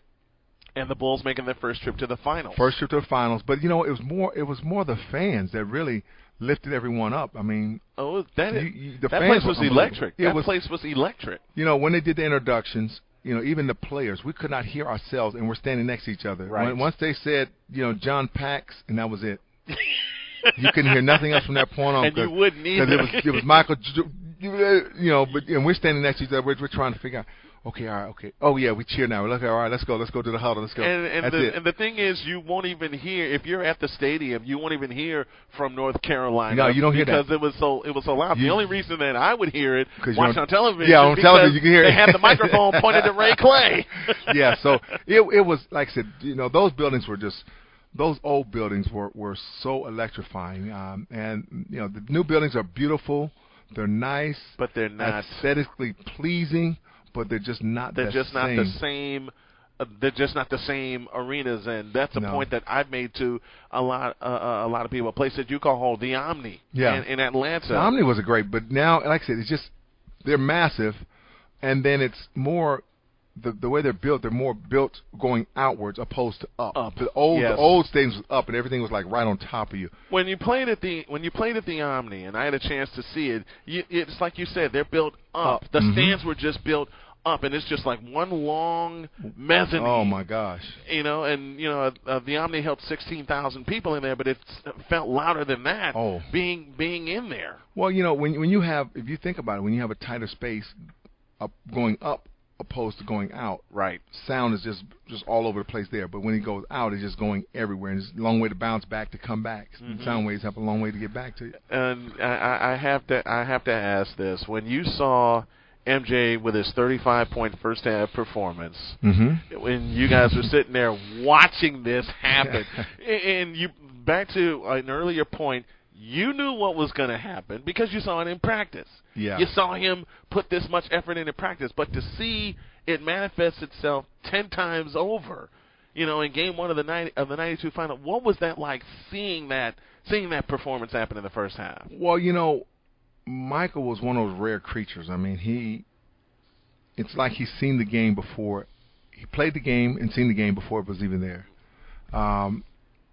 Watching him going through a game, it's like you see where it's going before it's going because you've seen it in practice. Yes. It's like, okay, he's heating up. You better watch out. Somebody's going to get roasted. And then that was you with the towel. Oh, yeah. When he's waving around saying he is hot, and he was. Well, you know what? When he gets on, it's like nobody can do that to him. It's almost like when a big forest fire gets raging. It's going to go until it has nothing else to burn up. Then it burns itself out. And then you can tell you can tell when he hits that one jumper and he knows he's turned on because he'll start chirping on defense, getting everybody involved. Yeah, I mean, Mike is one of those guys who was really pumped up by his defense. When he gets his defense going, his offense is one step behind it. Is one step behind it because he's going to play defense just as hard as he play offense, if not harder. And a lot of people don't give him credit for his defense, but his defense. I mean, he's won defensive play. He's been on all defensive teams before, and people don't recognize that. And he also was Defensive Player of the Year. Yeah, and people don't realize that. But right. Just being an offensive player, that's what everybody remembers him by. But Mike was one of those guys who he wanted to win at all costs. He's going to do whatever he had to do to win. If it costs him to play better defense, he's going to play better defense and win. Whereas with Dominique, his philosophy for defense is more offense. So that's the difference. Different. Yeah, completely different. You say, Nick, hey, we got to win. Okay, I just put more offense up. And the thing, and I'll bring it back to a point that you said. Defensively, Michael was a beast. He was a beast. He was an absolute beast because, and I'll say it again, and I've seen it so many times, and I know you've seen it so many times. If he hits that one jumper that knows that's going to get him going, when he starts trotting back on defense and he's directing everybody and chirping and getting everybody going, you know he was getting ready to take off. You can see right when he's getting ready to make that next move. It's like, okay, all right, he's going to go to the next level. You better hold on, or you're going to get left behind. Either you hold on and get left behind, or you're going to get rolled over, one of the two. So, so he takes the team and he takes everyone with him on that ride. And he wants, and that's why he's such a competitor with his players. A lot of people say, sometimes he can be arrogant, he can be mean, he gets up in your face. Well, he gets up in your face because he's telling you what he wants. Right. Okay, this is what I want you to do. I want you to be here when I make this move. In case I get caught, I know where you are. And a lot of people don't understand that. He's going to get that ball to the person he needs to get the ball to, because he's such a creator, and everyone's going to run to him, and he just want to make sure that when he makes his move, that you're right there when he needs you to dump that ball off and finish. What was it like, last question, what was it like when the final horn sounded in the Forum in 1991 and you guys realized you just won a world championship? What was that feeling like? Honestly, I thought it was another quarter. You think it's still going because you're not supposed to beat the Lakers. Especially in the Forum. So it was like, did we just beat the Lakers? We just beat them. we beat them. 3 straight games you beat them there. Yeah, and the funny part about that is the first game we played, we were in uncharted waters. Everyone didn't really know what to expect, and I remember we went to overtime and lost with Perkins hitting shots. Yep. And I went in the locker room and said, yeah, all right, good game, fellas, good game. We lost them, let's beat them. Let's sweep them. Right. Michael, you got the first one. Well, Michael walked up to me and said, Cliff, you got to win the first one to sweep them. Yep. Well, let's win the next 4. And then we went out to L.A. and we won the next 4. Yep. So, it was one of those things that we knew we could beat L.A. after we went to the wall with them and we didn't play our best game. Yeah. So it was only, well, okay, fellas, let's go out here and do this right here, because we knew we had them after that point on. And game 2 was the most pivotal game of that series when you blew them out. We blew them out, and then we went to L.A. the first game, beat them in the first game in L.A. And that one was the big one when you came back from 13 down, yes, and you beat them in overtime. Right, because what happened was the starters wasn't playing well, and the second unit came in, and the second unit got us the momentum going, and then it's like, Michael, if you get it going, don't worry about it. That black cat gonna take over. He gonna take it to the next level. What was it like playing under Phil Jackson? Phil was, at first I wasn't sure about Phil because my first year there, I was playing a lot, and then second part of the season he wasn't playing me as much, and I was upset because I thought he was holding me back because I had an option year on my contract. So, I went to Phil, and I told Phil, what's going on? At first I was playing a lot, and I'm not playing no more. Is it because of my option on my contract? You guys not trying to play? He said, no, Cliff, no. I said, well, I feel it's, you guys not trying to honor my option. That's why you're not playing. He said, no. Then he sat me down. He opened up papers, and his file, and he said, see, we're playing against West Coast teams. You're a banger. You play more against the East Coast teams. And it made sense. So I was like, oh, okay. So, he showed me he knows his players, when they play well, who they play well against, and how to play them. And I gained a lot of respect for him. And then when we came in the finals, his thing was, I know we're playing against a West Coast team, and he said, I need somebody to stop Worthy. I need somebody. I said, I want to do it. Let me do it. He gave me the opportunity to go out there and, be able to control and contain Worthy, and I did that, and that changed a lot of the momentum of the game because, at that time Worthy was really killing us, and he needed somebody to slow Worthy down and stop him, and I got a chance to be part of stopping him, and I think I did a very good job to help us obtain that first championship. Cliff Livingston joined me here on the Afternoon Locker Room, and there will be a replay of this interview, trust me, but it was a pleasure, my friend. It is my pleasure, my pleasure. You're quite welcome. Thank you for coming by, and, he's mentioned something that is so true about the old arenas being where it's at. Yes. Okay. Before even it was called the Great Western Forum, you had the Forum. The Forum. You had the Spectrum in Philadelphia. You had the Boston Garden. Yeah, the Madison Square Garden. You had Madison Square Garden, the world's most famous arena. Yes. And you had places like that teams called home, and you knew coming in, especially when you're on the road, you knew coming in what you were up against. Well, and you missed one other arena. Was the Mile High Stadium. McNichols Arena in Denver. Arena in Denver. Oh, that was another one. That was another hard arena to play in. But let me tell you one story before I leave. It was I was at the Atlanta Hawks playing against Boston Celtics. And it's funny because I was just in Las Vegas, and I ran into an old teammate of mine, and we started talking about this game. His name is Walker D. Russell. So we were playing against Boston Celtics in New Orleans, and we had 12 games. Ted Turner sold his buddy 12 games in New Orleans for us to play in New Orleans for 12 games, and I think we played 3 or 4 of them was against Boston Celtics. Well, Boston Celtics, we were playing them that it was, I think it was a Saturday night, and no, it was a Friday night, and we had just Mikhail had just had 58 points. And then Bird put in the paper, well, whoever we play next, I'm going to get 60. Well, Atlanta Hawks was the team we played.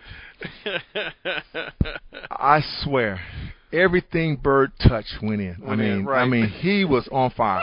I played him. Dominique Wilkins played him. Antoine Carr played him. Sly Williams played him. We all played him. Did y'all Ricky have Brown. John Battle at the time? No, Johnny Battle was no. And that, so everybody played him. And I'll never forget, it was myself, Ricky Brown, Walker D. Russell, and Sly Williams, who's on, no, it wasn't Sly Williams. Yeah, Sly Williams was on the sideline. Antoine Carr ran out of Bird and fouled him, knocked him into our trainer's lap. I got up, waving the towel. We were high-fiving each other on the sideline. Well, we didn't know the camera was facing our bench. Yes. So, well, next day we flew into Indianapolis. No, we flew into Indianapolis, and Mike Patella said, I want to see you guys down at my room after you set your bags down. Me, Walker D. Russell, Ricky Brown. No, it was me, Walker D. Russell. You had Ricky Brown, and it was Eddie Johnson.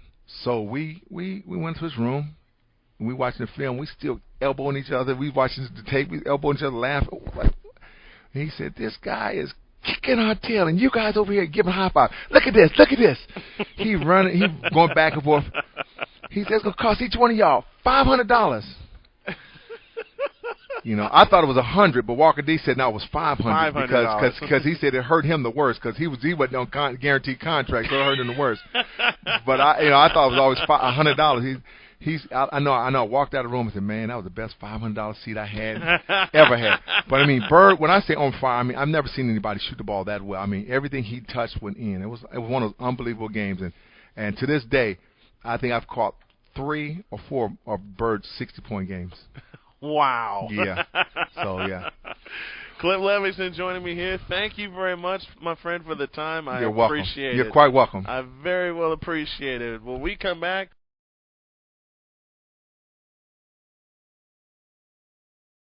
This is Snowman in the Morning, where true sports talk lives. I like him. He's silly. Now I want to welcome a fellow who just premiered his show yesterday, Monday, and I'm having fun listening to it. I mean, he does great work, and he's also a play-by-play announcer, so a man after my own heart. This is Desmond Johnson, and he joins me right now. DJ, how you doing, my friend? Good, brother. How are you doing? I'm doing good, man. You got to tell me how the rundown happened. Tell me how that came to be. Really, we just had our second year anniversary Monday, January the 20th. Back in the end of 2017, I'm here in the Greensboro, High Point, Winston-Salem area, and there's only one sports radio cluster here, and that's WSGS Sports Hub. Mm-hmm. And at the time, I was doing some high school football for them a little bit here and there, but radio has kind of just been in my blood since college. And I've kind of gone away from it, came back, gone away from it, came back. And somewhere along that year, I decided I was just going to go full force into radio. So I started working at IMG College doing studio hosting for Charlotte, their football and basketball teams during the season through IMG. And got a little bit more of a taste, with all that and everything. So one of the guys that worked over there by the name of Kyle Schatzberger, he's actually the studio host for Duke. He was also at the same time the programming director at WSJS. So he invited me to start coming onto his show that he was running in the afternoons, like once a month, like on Thursdays when he was on remote.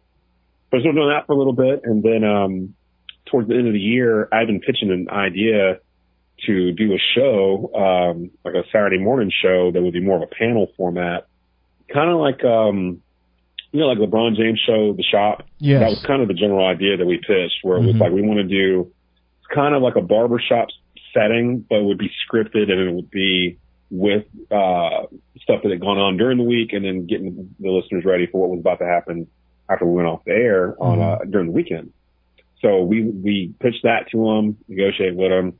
They decided to let us come on board, and it became an hour-long Saturday morning show from 10 to 11 on Saturdays for the first year. After we got to the first year, we expanded to 2 hours, and we were on. And during that time, I became the programming director and picked back up high school football again. So I was doing a lot of different things. I was producing the afternoon show that they have now, that they relaunched. And due to budget cuts, I was let go in November of this past year, 2019. But we had already been doing some stuff freelancing on our own. And we'd had a couple of terrestrial stations call or, inquire about the rundown. And we thought about moving it to a different station. But in the end, for me, it was more of a no-brainer to say, why don't we just skip traditional radio entirely and go to where everybody listens to their stuff today anyway, which is on their hip, it's in their pocket, their phone. And it's less expensive. If you know what you're doing, you can still produce a quality show that way. And we decided to go that route. And that was back in November when we decided to go that route. And today, well, not today, but yesterday, Monday was the season premiere of the Rundown with Desmond Johnson. And we're technically on a bigger platform than ever. And we're just enjoying what we're doing. Something, you and I share a very common denominator: skip the middleman and go to the masses. Where'd you go to school? I'm a proud Spartan. I graduated from UNC Greensboro in 2003 from their media studies department. Love it. I used to live in Greensboro back in 1995, 1996, so I'm familiar with the Greensboro Coliseum, the ACC tournament, and everything around there. That was my first taste of North Carolina. Oh yeah, absolutely. Well, now that we're talking shop, and who do you cover to do play-by-play for? We were doing high school football for East Forsyth, which I'm alma mater to here in Kernersville. I graduated from there in '96, and they have one of the better football programs in the entire state. They're back-to-back 4A state champs. They just won in December over Cardinal Gibbons out of Raleigh, and they're two-time defending state champions. They were right here under our nose in Kernersville. I'm alumni. Rod Funderburk, who does the rundown with me, he does color commentary with that as well. And originally we had him on SJS. I pitched it to the station to run all of East Forsyth's season, and I was like, it's a no-brainer. We're in Kernersville. They're in Kernersville. It's right down the street. They haven't lost a game in like 2 years or whatever. And when you're looking for somebody to cover in high school football, they're right here. And it was like pulling teeth, to be honest, to get them to commit to do just East Forsyth. And then when they let me go in November, literally the first thing I did when I walked out of the building was contact the athletic director at East Forsyth and negotiated out a deal for my media company to exclusively carry the rest of East Forsyth's schedule and into the playoffs, which they gladly did. And then, luckily for me, they made it all the way to the state championship and won.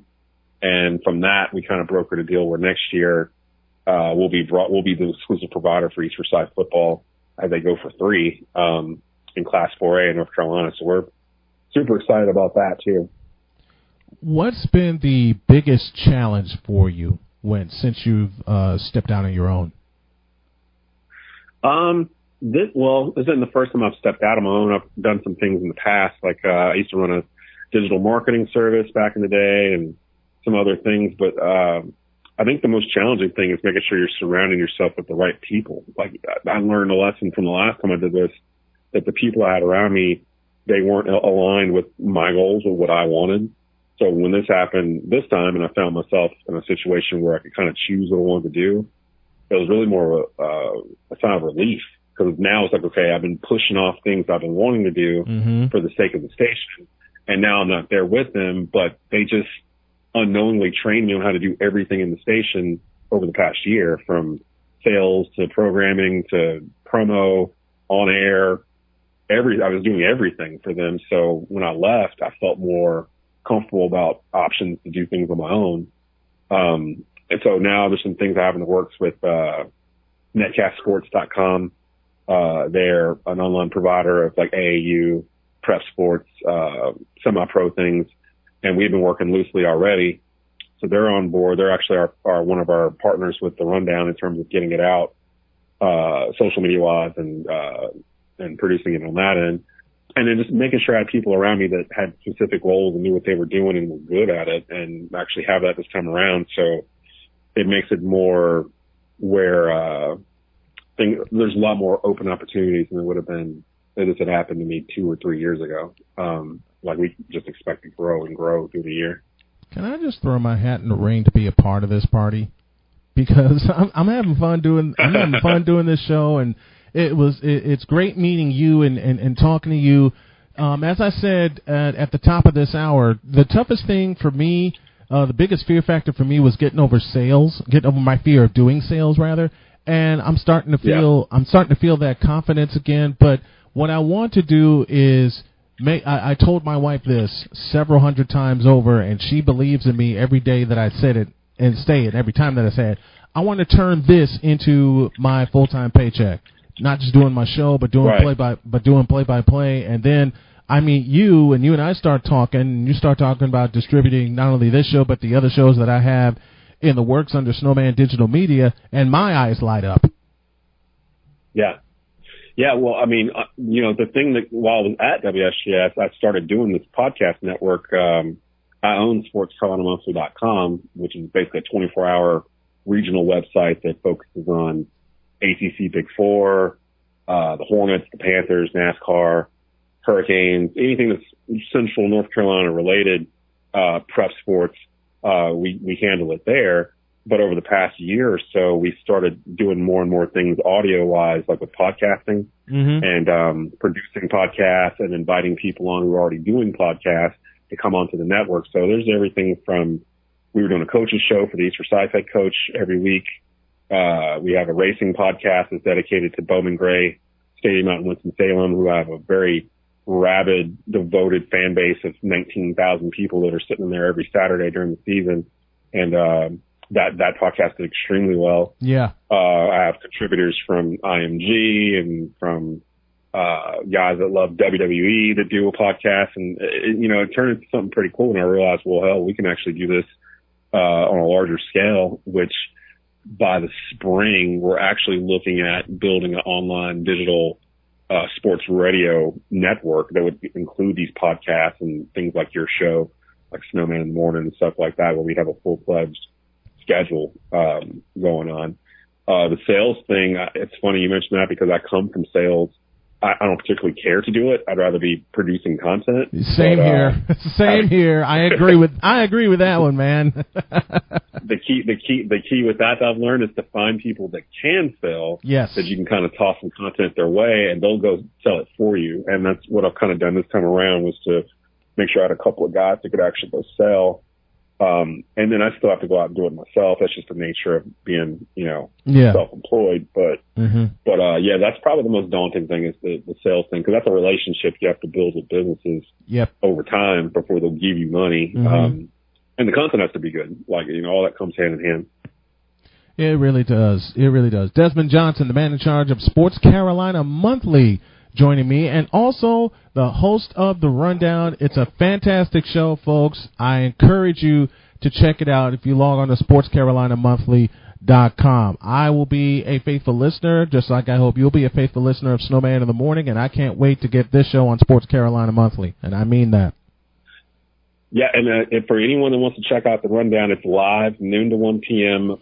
During the week. Right now we're Monday, Wednesday, Friday, but eventually that'll go to 5 days a week. It's basically a great way to spend your lunch. It doesn't take very long to get to it. You can either go to Sports Carolina Monthly's Facebook or Twitter, or you can go to Netcast Sports Facebook or Twitter, and there's a live player embedded into the news feed. So even if you don't go to our website, if you just follow us on social media and the player pops up in your news feed, just hit the little speaker button and boom, you're already in there. Today's episode's already up there. And the podcast portion of it will be on Spotify, Google Play, Apple, iTunes, and whatnot. Here real shortly, actually, I'm in the middle of working on it right now, and that'll be posted every day as well. It's beautiful. Just a recap of what's going on in sports, and what's going on, and just a couple of guys basically in there discussing what's been happening. Yep. And like I said, I can't wait to put this show on your podcast network, my man. Make the audience even bigger. Make the audience even bigger. Yeah. looking forward to it, man, for sure. Looking forward to it as well. Thank you, DJ. Appreciate the time. All right, thank you. Pause for a break. Got more stuff for you after this.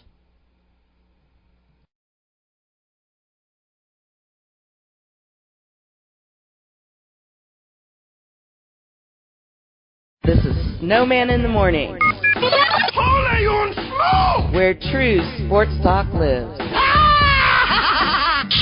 I like him. He's silly. You wrestling fans recognize this music I got playing in the background? Well, that music, the Self High Five, can only belong to one man and one man only. He has worked with the likes of Goldberg, with Sting, with Hulk Hogan, and anybody that's watched WCW knows that when you hear this music and this man coming through the crowd, it can only be one person, and I am so thrilled to have him on Snowman in the Morning right now, the one, the only, Diamond Dallas Page. Good morning, sir. I am so thrilled to have you on, my friend. Where is the 219 area? Where are you guys at? We're based out of Chicago, but the 219 code is Northwest Indiana. Oh, okay. But you guys are based out of Chicago. Okay. That's yeah. Cool. We're going to be there pretty soon. So yes, you are, and I can't wait, man. I mean, how are things going for you? Oh, it's going great. You know, we right now we're in the process of opening up the DDP Yoga Performance Center here in Smyrna, Georgia, which is just right on the tip of Atlanta, Georgia, and it's the first DDP Yoga Performance Center that's ever been done because it's more of a production studio, where we produce not just all our workouts, but cooking shows and stuff DDP Yoga for kids, and we developed this app that's coming out that's an interactive subscription app that will be out right on Black Friday. We're going to introduce it, which is our 4-year anniversary. And Stone Cold Steve Austin was just in at the PC. He came in to do some of what he's calling Austin bootlegs, and he did a podcast with myself. He did one with Jake Snake Roberts. He did one with Scott Hall, and primarily he was talking about their careers, but mainly the movie, The Resurrection of Jake the Snake, which people can get tickets to right now in Chicago and Woodridge, I believe it's called. We're about to get in the music box. I'm going to talk to Ryan today about setting up a meet and greet with myself and Jake and possibly Scott Hall as well, and we'll be showing the movie The Resurrection of Jake the Snake. Jake the Snake, The Resurrection of Jake the Snake, which is getting amazing reviews. Anybody wants to know, where we're coming to in their area, or where they can see the movie, or eventually get the VOD, video on demand, or DVDs, will all be at JakeTheSnakeMovie.com. That's JakeTheSnakeMovie.com. You go there and sign up and get on our mailing list, and then you'll know when we're coming to that area. What gave you and your folks the idea for that movie? Well, it was pretty documented that Jake had fallen from grace in the movie Beyond the Mat, and I mean they had Jake doing crack and all sorts of things in there. It was no way for people's heroes to go down, and Jake is an admitted addict. He's addicted to to booze, to pills, to cocaine, to crack. And Jake Roberts helped me throughout my career. I always say, without Dusty Rhodes, the American Dream, there is no Diamond Dallas Page. He gave me every break that ever meant anything. But Jake Snake Roberts is the guy who helped me become a 3-time world champion, a main eventer, and that was because he took me under his wing and he mentored me in my ring work, and it made a big difference in what happened in my career. So I always wanted to pay him back, and I knew he was pretty low, about as low as you can go. And I just reached out to him because I've had such success with, my DDP yoga, my DDP yoga program that that I decided to shut that door, honey, please. Shut that door. Got a bunch of people in my house today. I've had such incredible results from the disabled veteran. I helped walk again. Lose 140 pounds in 10 months. More importantly, he lost his knee braces, his back brace, and wraparound canes, not just to walk but run. So that's my go-to video when I want to show people what's possible. And Jake I didn't even think he was as beat up and broken down as he was when we got there. He was over 300 pounds. He couldn't get out of a chair. He couldn't get into a chair. He couldn't go to the ground.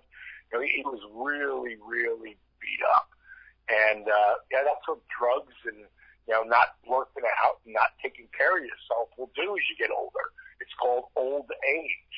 Along with, one time, Jake was, like a Ferrari. It just, he has, 1.5 million miles on him.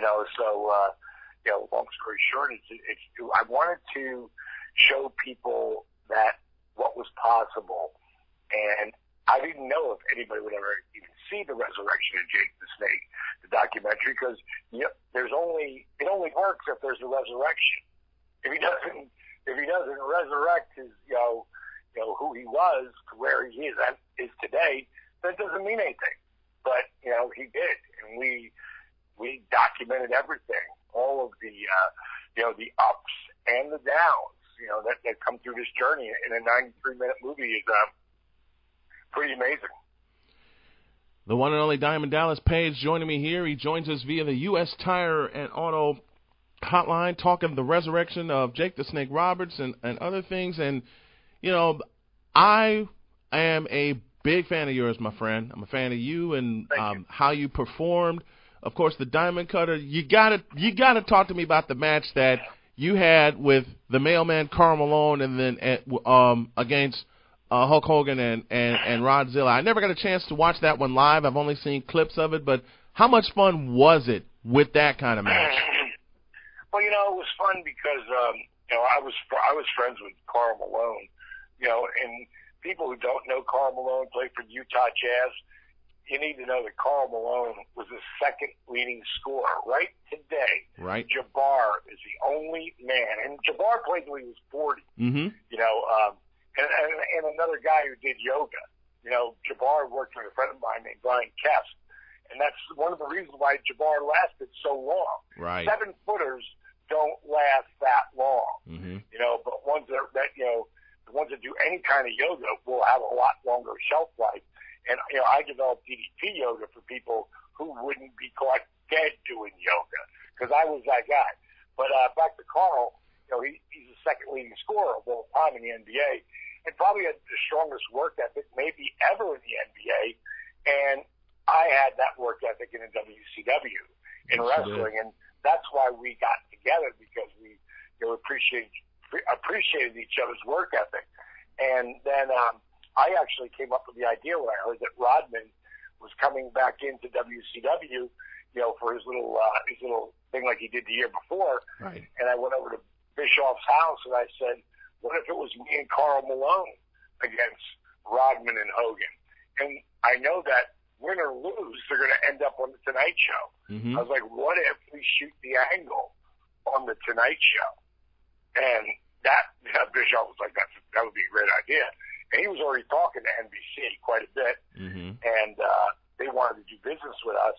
So it all just worked out. And when we shot that angle, when Rodman was on the couch with Hogan and talking to Jay Leno, and then we came out from the wings, threw the chairs up in the air and threw them down into the Diamond Cutter sign up, place went crazy, man. And the face off, and Jay was in the middle, and Drew Carey was there. I remember the comedian Drew Carey. Yeah. He came up to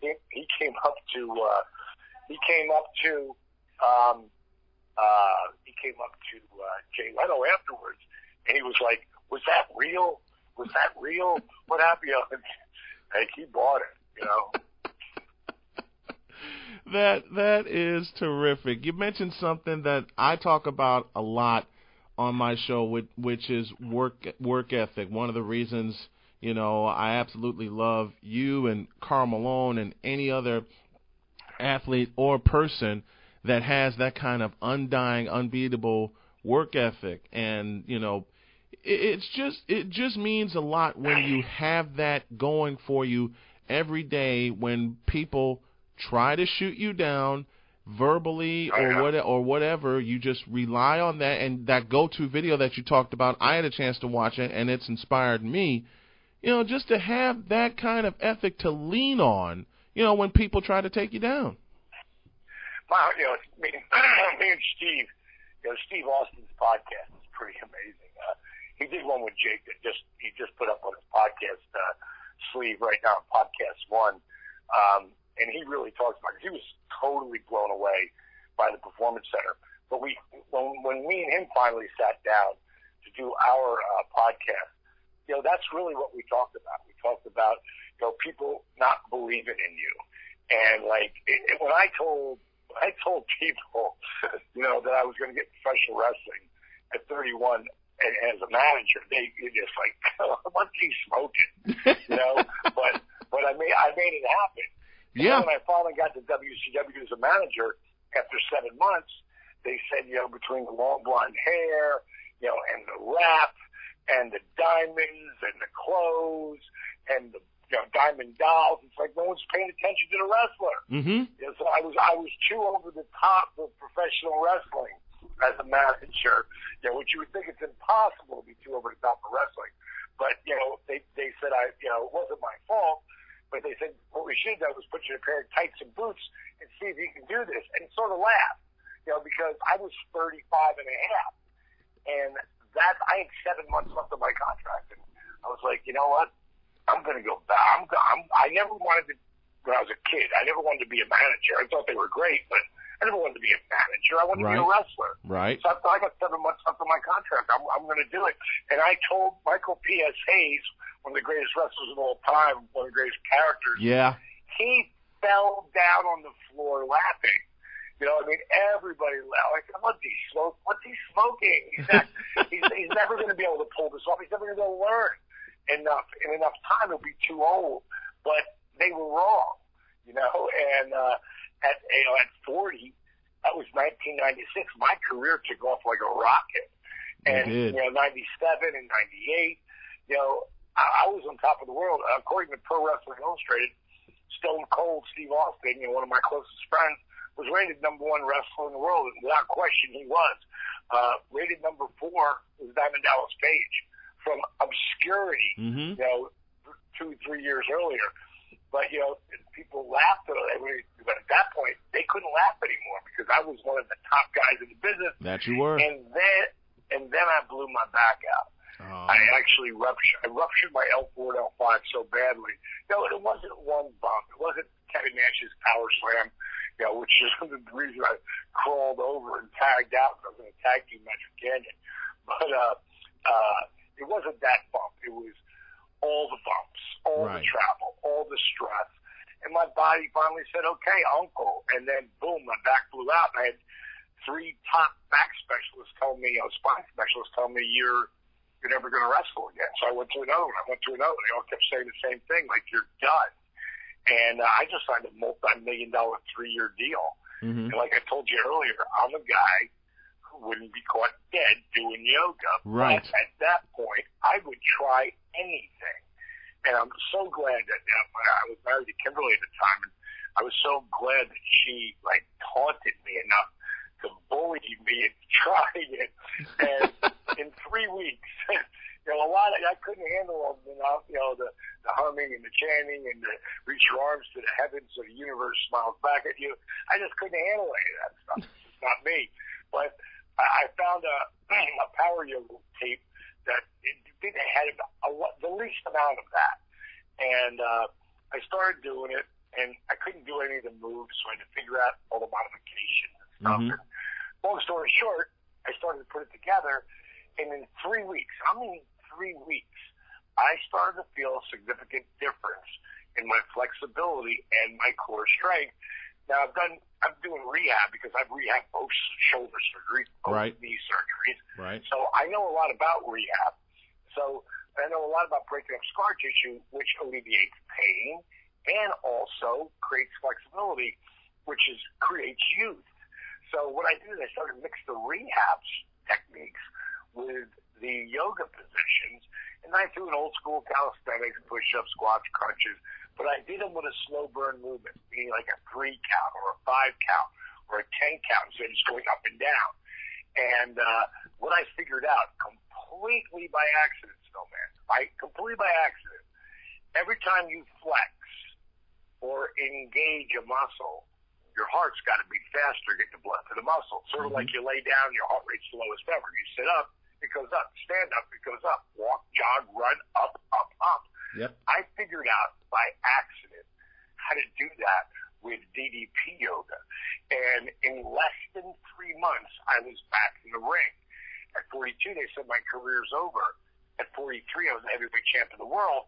And what I created would be way more valuable than that ever could have been to me, because I developed a workout, DDP yoga, that was kick-ass cardio, would dramatically increase your flexibility, strengthen your core like never before, but here's the kicker. Minimal joint impact, virtually no impact, no stress on your body. So you heal, strengthen, have an amazing cardiovascular routine.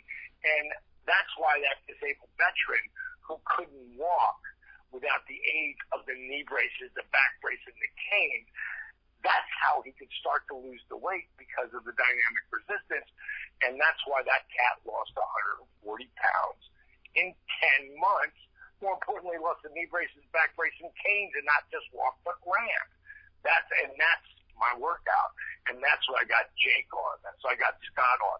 Jericho, he's still wrestling.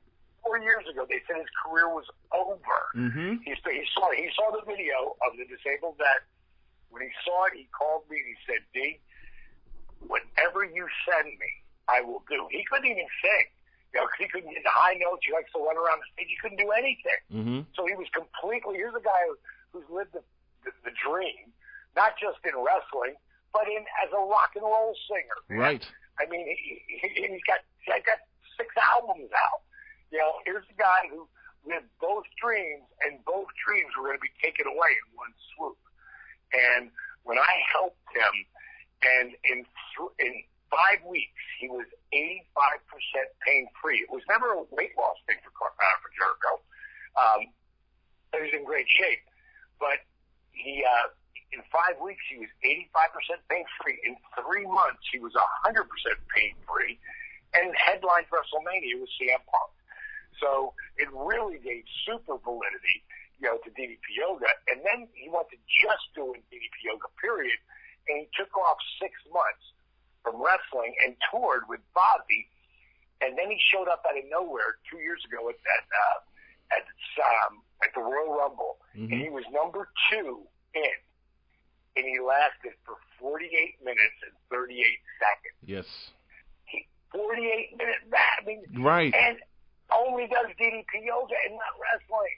So, it was just an amazing tribute. Yeah. And then he jumped off the cage I think he was there about 4 months ago. He was still with WWE, and he was there for about 4 or 5 months, and he could show up for a while and take off and do all his, Fozzy stuff, then come back and do a little run. But the last match he had with Bray Wyatt, he jumped off the top of the cage at 44. Mm-hmm. That's called DDP yoga. Yeah, it is. I mean, that's why I can help so many people. And it was never about weight loss. It was about healing my body. But it just turned out to be a really awesome side effect, the weight loss part. Oh, man, the one, the only Diamond Dallas Page joining us via the U.S. Tire Hotline on this Friday edition of Snowman in the Morning on the Arena Sports Network and arenasportsnet.com. Some of the greats, Scott Hall, Sting, Goldberg, Macho Man, Kevin Nash, Scott Steiner, Bret Hart, Chris Benoit, you mentioned Chris Jericho, the American Dream, Dusty Rhodes, The Undertaker. What's it like working with these guys? And like, just getting in there and having fun with him and tangling with him? Growing up, and these guys were only a couple years older than me. But, in the 80s, Hogan, they try to say he's expunged from WWE, which that won't last. No, it won't. He'll be given a reprieve and be able to come back as he should. That was a little bit stiff. Yeah. I thought. But bottom line is, Hulk will survive, and he is immortal. He's the immortal Hulk Hogan. That's why he has the name. Yeah, him and Randy Savage, those being the two biggest names, from the 80s. Piper, of course, too. Yeah. The late, great Roddy Piper and the late, great Macho Man. Guys died too young in our business, you know, but, and it has a lot to do with wear and tear, that your body can only take so much wear and tear. But Hulkster, him and Mach, they had come up to me earlier in my career, and like 4 years out before, like in '94, I remember both of them different times coming up to me and, letting me know that whatever I'm doing to keep doing it because they saw something in me, and that was very flattering at the time. But 3 years later, to be able to work with Macho, and 4 years later to be able to work with Hogan, these are the guys, and that's as high as you could get. Before Stone Cold Steve Austin made a name for himself, and of course The Rock, who's the biggest star in the world. Yep. These were the two guys, and to get me in the locker room with them and be on the same level, and at some points, in '97, I was maybe the most over guy in our company. Because Sting went into the rafters, there was no Goldberg. Right. Of course, the NWO were the mega stars. Yes. But I was selling more stuff than they were. Mm-hmm. At the time. And it was crazy.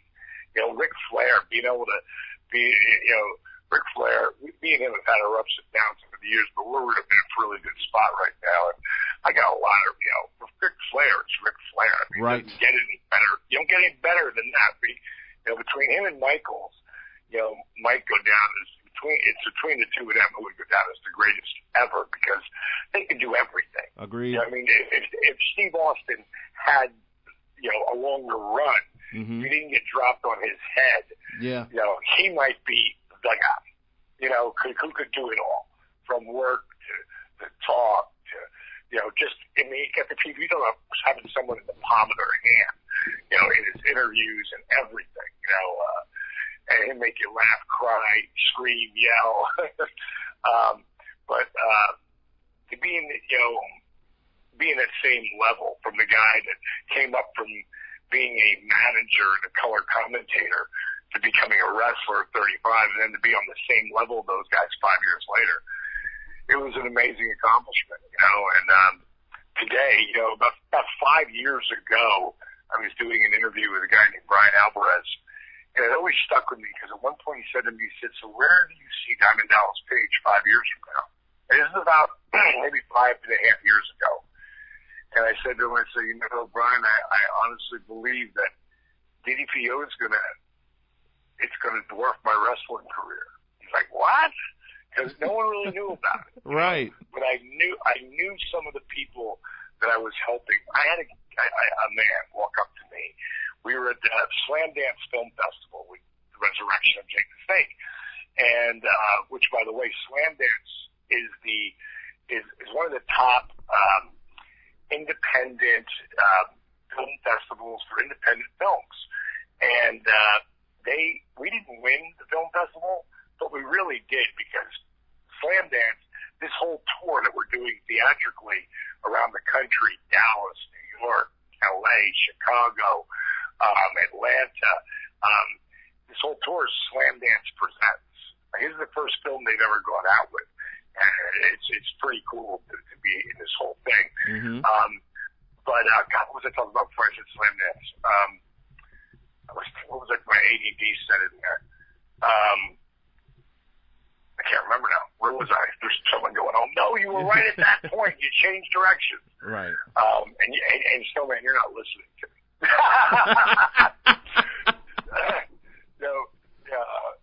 It's funny because I do a lot of speaking. I lot of corporate speaking, and about my newest talk that I do is called Owning It.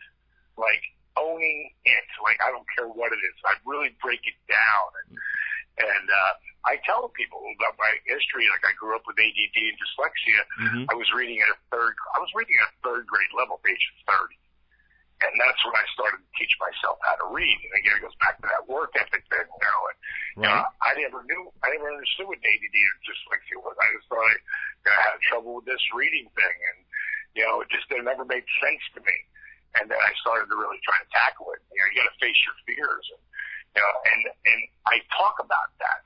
And at some point, I might go off on a rant about something like I just did with you about slam dancing, and then I'll go, oh man. I forgot where I was. Right. You thought that ADD stuff was BS, right? Right. And someone will, I go, where was I? And then someone will answer, go, oh, you were listening. Awesome. Okay. And I go right back to it. And it gets a big laugh, but it's true. I'm just, and I think that's the funniest thing, that when you're not trying to be funny, you're just, having a good time, people laugh because it's so real. And there's times in the movie The Resurrection of Dick Snake, you're going to laugh your ass off, but there's other times. Like, I have Austin on film talking about the movie. He was so blown away with the performance, the DDP Yoga Performance Center looked like. I mean, blown away. And I always tell people, I know it sounds like I'm overselling it, but I'm not. When right. you get there, you're like, oh my God. And, but he also, the movie, he was so blown away by the movie because he saw our first cut, which was really about probably our 8th or 9th. But I wouldn't let anybody see it until I thought it was, what we wanted to represent. And, but he saw it and he thought it was good, but Steve is never going to put you over unless he don't put anybody over. So he was never going to put you over unless he loved it. And when he saw the last cut, when it's going out to all the theaters now and will be on VOD and DVD, he was blown away. He actually said he shed a tear more than once. And this is Stone Cold Steve Austin we're talking about. Yes, that's what I'm talking about, So really, really, really heartfelt. Everyone is, Josh Brolin, right? Josh is one of the top actors in the world. Right.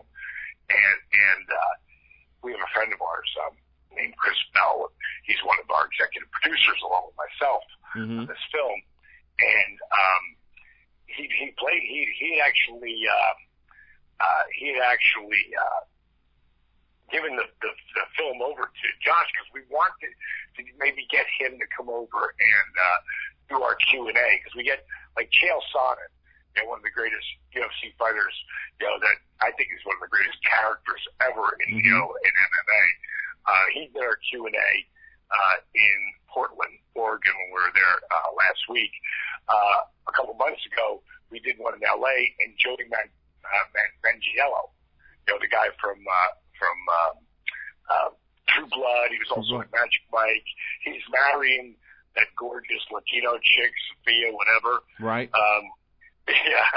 Great guy, really great guy, a big fan. But he did the Q&A too.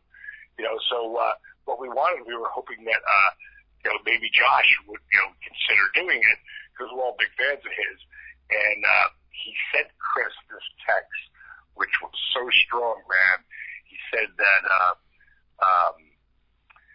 I'm just going to give you the one little quote here, because a lot of it was personal. It put me over, and I don't want to say that because it will sound like I'm putting myself over. But he wrote, a great story of hope, love, and real compassion. Wow. So, that's the resurrection. I mean, that sums up, the resurrection of Jake the Snake. And, again, anybody out there who wants to, check it out, because, you grew up watching Jake or me or Scott or, and I did, man. I grew up watching you, watching Jake, watching the Hulkster, Macho Man Randy Savage. I tell you what, when I was growing up, we a bunch of my friends back in my own neighborhood in Chicago first got into wrestling. and I know we couldn't execute it perfectly, but one of the newest moves I wanted to try was the DDT, which is like basically a reverse pile driver. And my friend said, how are you going to do that? And it took me like 2 months to like really study it and watch it and see how they're doing it and see how both partners are working together. Finally did it. My friend said, that took a lot of practice. I said, well, the guys take a lot of practice in doing it. You know, it's funny that Jake has the funniest story how that came to be. He was working at Lenny. I can't remember his name right now, but he was working with this guy who knew really well, and Jake would grab him in a face lock because his knee lift, he had a great knee lift. His knee lift would be his finish. And one night he was like pulling him into position to do the knee lift, and he fell. Oh, and wow. That's how it happened. That's how it happened? Went, whoa. Yeah, and he went, whoa. Like, everybody goes, Jesus, whoa. Like, you get it out of nowhere, you know. And Jake, you know, not wanting to look stupid because he tripped, jumped up his feet. I didn't trip. Like to himself. And Lenny just laid there because he was the real, you know, Jake was still green as grass. Right. But Lenny was, you know, a seasoned vet, and he laid there because he knew, like, wow, he's got something here. And again, happened by accident. Sort of like how I developed dynamic resistance with DDP yoga and figuring out that every time you flex or engage, your heart rate has to, you know, increase because you have to beat faster to get the blood to the different muscles. Right. And that's completely by accident. I mean, it was like I had a heart monitor on. I was doing push-ups. I looked at my heart monitor, and my heart rate was like 130. I was like, what the hell? What's wrong with this heart monitor? I'm not running. I'm not on the elliptical or the Stairmaster or the bike. Right. I'm in one position. And I thought it was wrong. And then as I figured it out, you know, some of the greatest things happen by mistake, you know, happenstance or whatever they call it, you know. Oh, man. I hope everyone has enjoyed this conversation. We're going to have it again on our podcast. Go to arenasportsnet.com/SIT morning to download the podcast and download this interview. The one, the only, Diamond Dallas Page, one of my wrestling heroes, is on my show. Man, an honor, an absolute honor. So let me ask you, are you going to be at the we will be in Woodridge, and I'm about to cut the deal with the Music Box. So we'll be in Woodridge on, let me think, I think it's October 9th. And you can get tickets now because we're going to sell out. And I might add another show or two, but there's only so many we can add before we have to get out of Chicago and head on to the next city. So I'm telling you, we'll be doing doing PR on the 8th. The 9th we will be in. So let's get together again on the 8th, and we'll make sure we'll phone it to you again to remind everybody that we will actually be there. But you want to get your tickets like ASAP. Yes. And the quickest way to do that is I can't remember what the name of the theater is, and I think it's Hollywood Boulevard. In Woodridge. Yes, that's the one. And then today, probably later this weekend. Probably later today, the Music Box right down there in downtown Chicago, they will they'll have the probably tickets up for sale, and we'll be doing Saturday there. So a Q&A after, and then we're going to do a meet and greet. You know, people can get the signed poster of the movie, or you know, T-shirts or pictures or whatever. So we'll be doing all that too. So and I'm sure me and Jake will be there. Not sure if Scott's going to make that one or not.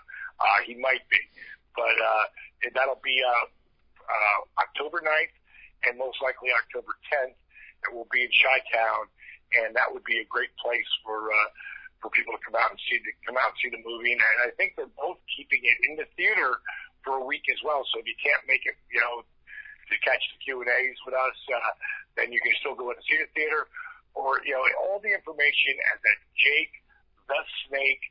JakeTheSnakeMovie.com. Go there today, sign up, make sure you're on the list there.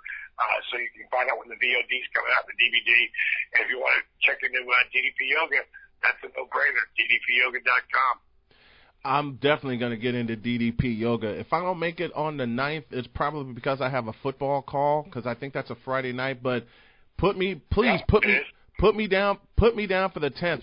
I will definitely be there. It would be my pleasure and my honor, sir.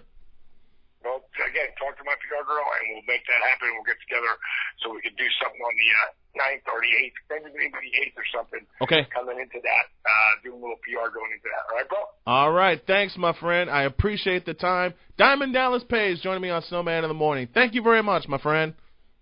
It's been your pleasure, Snowman. Yes, it has. Thank you. Thank you so much.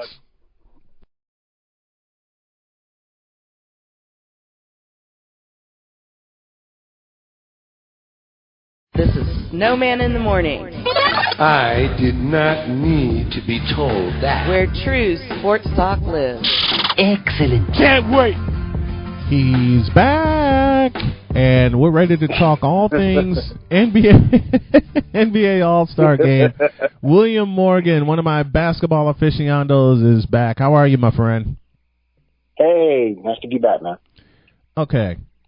I talked about this on Friday with my buddy Michael Lyle and one of my good friends, Darnell Solins.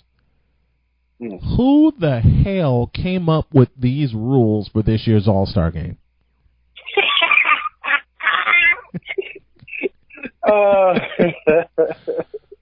The thing that kills me, they're doing it to me. They're doing it to try to increase viewership. But the thing about it, the names are so big, you're gonna get views from it regardless. Mm-hmm. Why can't it be? Why can't it be East and West again? Right. Can we just go back to East and West? I'm there with you. I'm there with you. Particularly with the way Giannis picks. He's picking his best friends. Yes. This is why I don't like the captains.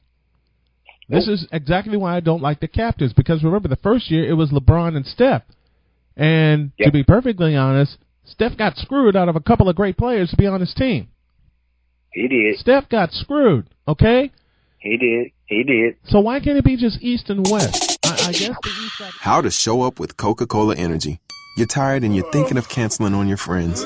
Don't do it! Every time you cancel on a friend, a unicorn loses its horn and becomes a regular horse. Do you really want that on your conscience? Instead, grab an ice-cold can of Coca-Cola Energy with delicious Coke taste and reinvigorating energy. Keep the unicorns alive! Show up every day with Coca-Cola Energy. Energy you want, taste you love.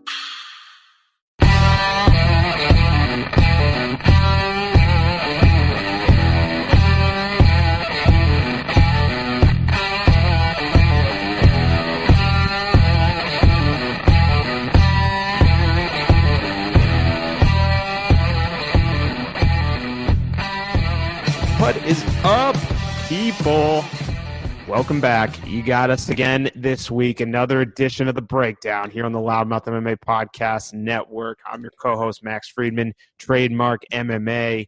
And it's a beautiful Tuesday here in Chicago, but even more beautiful because I get to stare across the computer screen at my man all the way in the Netherlands, Marcel Dorf. Big Marcel, happy Tuesday, my man.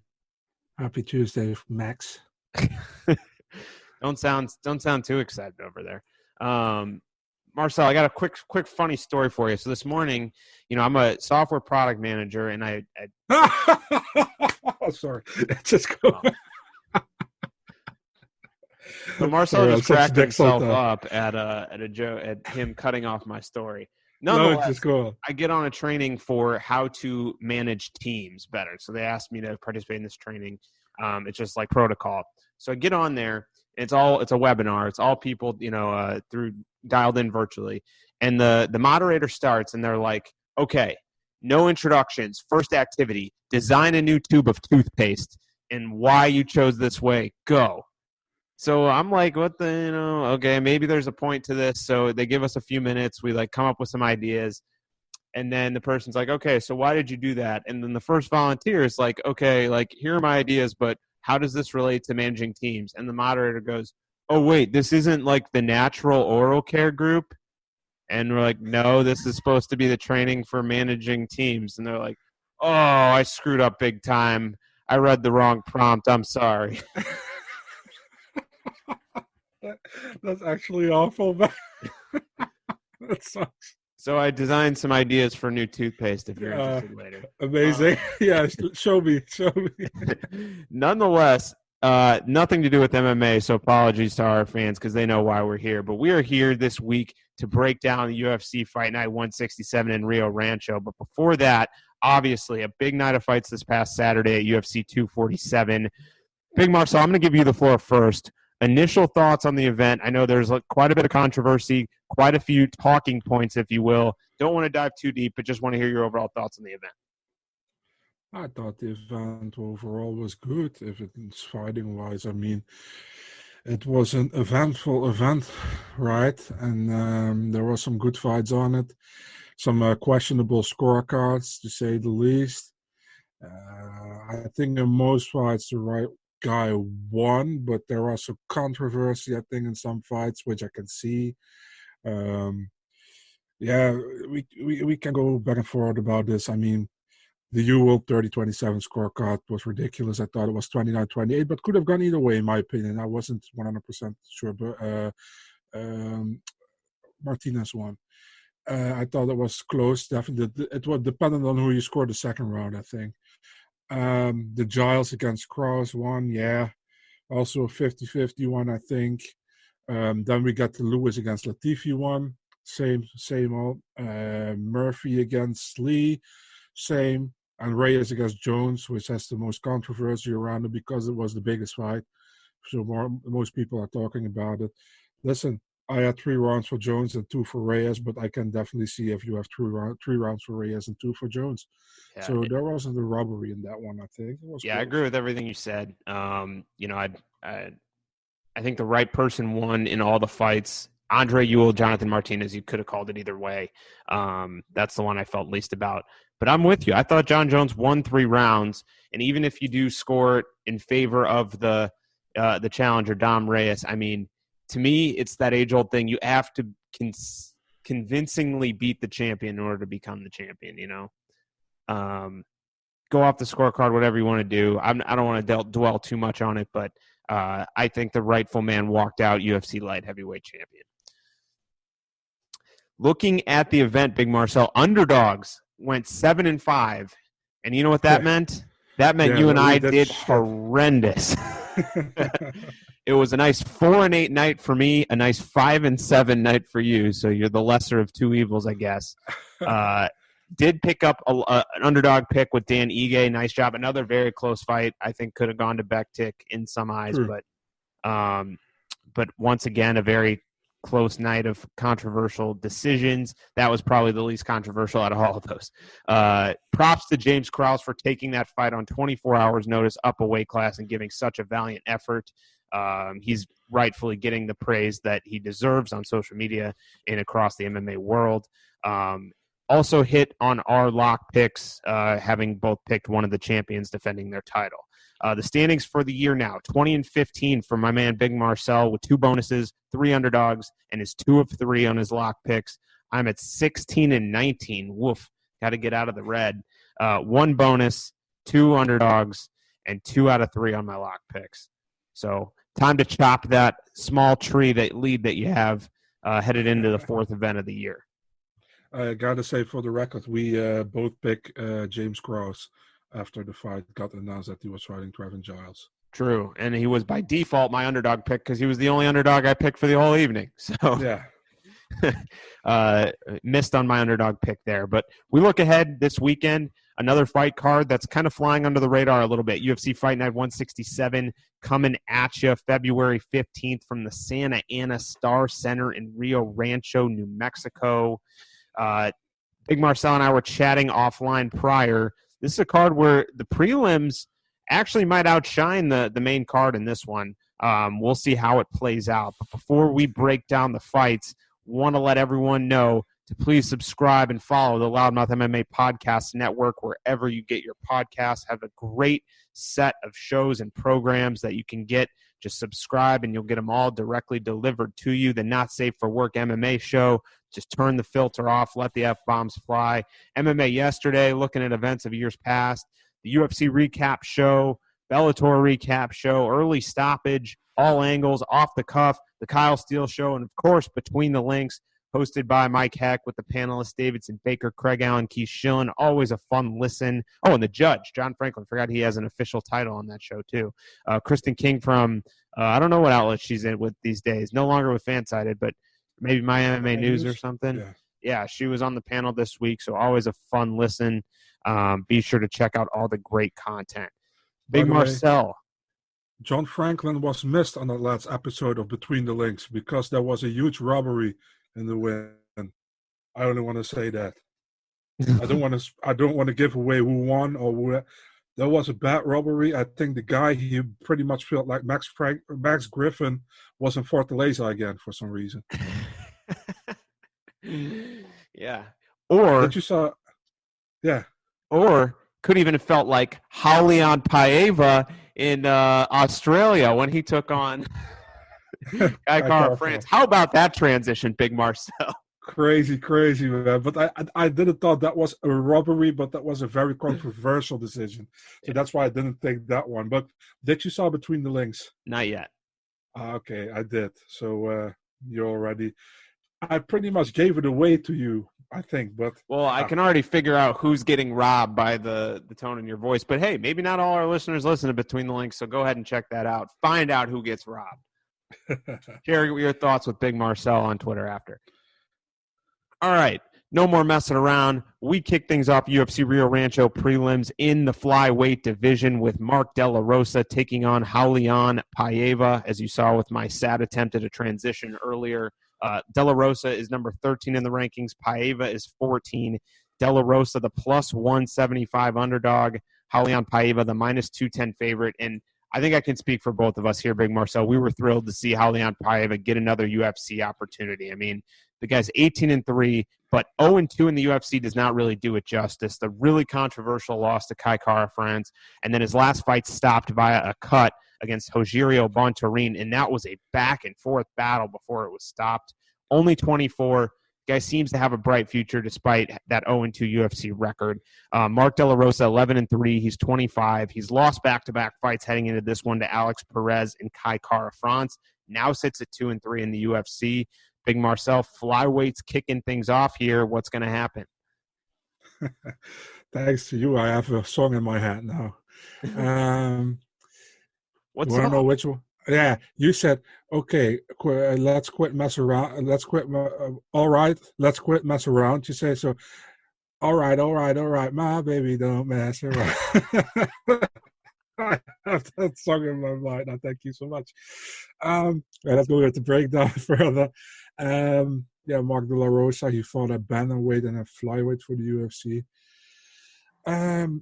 Despite his win against Elias Garcia, I haven't been really impressed by him, to be honest. And on the other hand, we have Julian Paiva, who is 0-2 in the UFC. Should have been 1-1. We talked about it like 5 minutes ago. And got beat by a cut by Rogerio Bontorin. I think the bad thing is Paiva absolutely need a win here. I probably think Mark De La Rosa as well. I think loser leaves town pretty much here. I think Paiva is more talented, taking Paiva here. And we're going via, let's say, a unanimous decision. Paiva's a stud, man. I think he's third time's the charm. The bad luck runs out this time, and I think he even gets a finish, maybe submission. Let's go second round, but I got Paiva all day in this one. I wrote submission instead of Paiva as my sheet over here. All right, second fight is at bantamweight on the women's side. Shayna Young taking on the number 12 ranked Macy Chiasson. Odds not out for this, but I can assure you Macy Chiasson will be the betting favorite, so we'll operate in that expectation here. Shayna Young will be the underdog because this is a real last-minute hot route from the UFC, bringing in that former Dana White's Contender Series alum, Shayna Young. She's 28. She's normally a flyweight, but goes up to 135 for this one on short notice. Went 1-1 in the Invicta Rising Series Phoenix Rising Series, but then picked up a decision win in Invicta as well. That was after her UFC Dana White's Contender Series appearance, in which she lost. Macy Chiasson is an Ultimate Fighter winner, but at featherweight, she is 5-1 as a pro, 3-1 in the UFC. She is from New Orleans, but trains at Fortis MMA in Dallas. Suffered her first pro defeat last time out against Lena Landsberg. Big Marcel, Shayna Young's got a tall order coming in this one. Any chance she gets it done, or do we see Chiasson back on track? No, listen, man. I mean, Shayna Young, she wasn't training because she was supposed to fight on Friday in Invicta, but she pulled out due to illness. And 1 week later, she's fighting in Rio I didn't even Rancho. know that. So, yeah. Good insight. So she wasn't training, but man, I mean, I don't see her beating Macy Chiasson. Definitely not a weight class up where Macy Chiasson actually is already a big bantamweight. She could fight at featherweight, for example. Besides, I was surprised she lost to Lena Landsberg earlier last year. So yeah, I'm taking Chiasson by unanimous decision, but TKO second round. TKO second round for Macy Chiasson winning against Shayna Young. But it's actually funny, man. We have now Shayna Young, we have Shane Young, and we have Lauren and Lerone Murphy, but they are all not related, so that's pretty funny. I didn't even think of that. Yeah. Yeah. So that'd be funny. They're all on the same but- card. I got to favor the larger Chiasson here. It was a disappointing weekend at UFC 247 for Fortis MMA. Went 0-3 in the betting line, actually, for their win total was 2.5. So definitely think that they'll get back on track to their winning ways. So I got to go Chiasson submission in the first round here, getting it done early. All right, headlining the early prelims is perhaps one of the best fights on the card. Really fun bantamweight fight here between Casey Kenny and Merab Dvalishvili. Dvalishvili is the -165 favorite. The number 15 ranked Casey Kenny is +145 as a betting underdog. Big Marcel, I'll let you kick things off because this is a really fun fight. Yeah, and a very tough one to pick as well. So thank you for letting me kicking off here. Casey Kenny, 2-0 in the UFC. He was the interim flyweight and the interim bantamweight champion of the LFA when he got signed. He was ranked in the UFC before he even signed the contract, so he has something special. Always chuckle when you bring that up. That was so yeah. He beat Ray Borg in his debut in a fight which I think Ray Borg won, but besides that, he did very well against Manny Bermudez in his second fight. Pretty much shut Bermudez down, and he won a unanimous decision, which was very impressive. Manny Bermudez, by the way, picked up a win against Bruce Boyington this weekend, but came into heavy at lightweight. So not only is this his fourth consecutive missed weight fight, he has now missed weight at 3 different weight classes. It's crazy, man. It's absolutely crazy.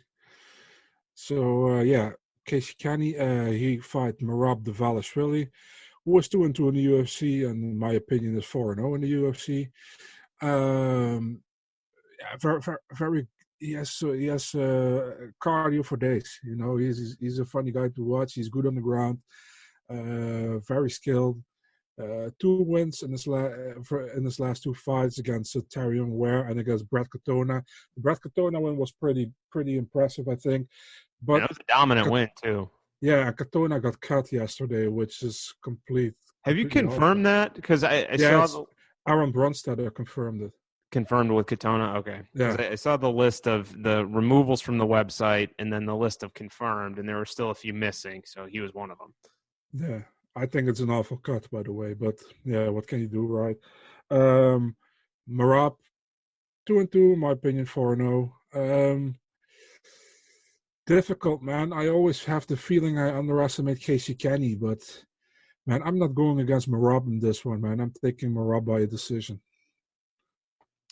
So, yeah, Merab might be the best 9-4 fighter on the planet, and I'm with you. He could be 4-0 in the UFC instead of 2-2. He is a Georgia-born import in Long Island, that being Georgia the country, not the state in the southeast of the United States. Casey Kenny, 13-1. That lone loss, 2017 Dana White Contender Series, controversial loss to Adam Antolin at flyweight. Training at Rise Combat Sports in Arizona. Merab just has a crazy pace and great offense, and although he's a bit wild, I just like him in this spot with his offense to get it done. I think Rob Dvalishvili, unanimous decision as well.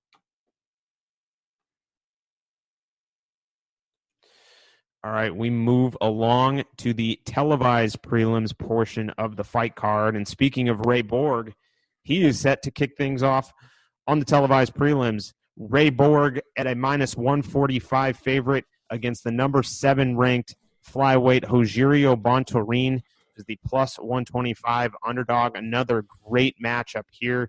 Big Marcel, this is at 125, I believe, correct? Yeah.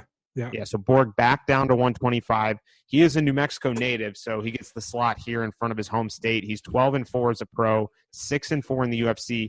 But to me, it kind of feels like he has a better record than 6-4. Wouldn't you agree, Big Marcel? It doesn't feel like he's a 6-4. No, but that's probably also because I think he did lost to Casey Kenny last time on. It should have been 7-3. So. Yeah, he has some losses on his record, but I think if you look at this record as well, he has wins over Jussier Formiga, which arguably is his biggest win in the UFC. And that was a close fight, too. It Just could have gone in favor of Formiga. Yeah. He's just a good fighter, man. I mean, he's a top 5 fighter for some time, in my opinion. He got out of the rankings because he went to bantamweight.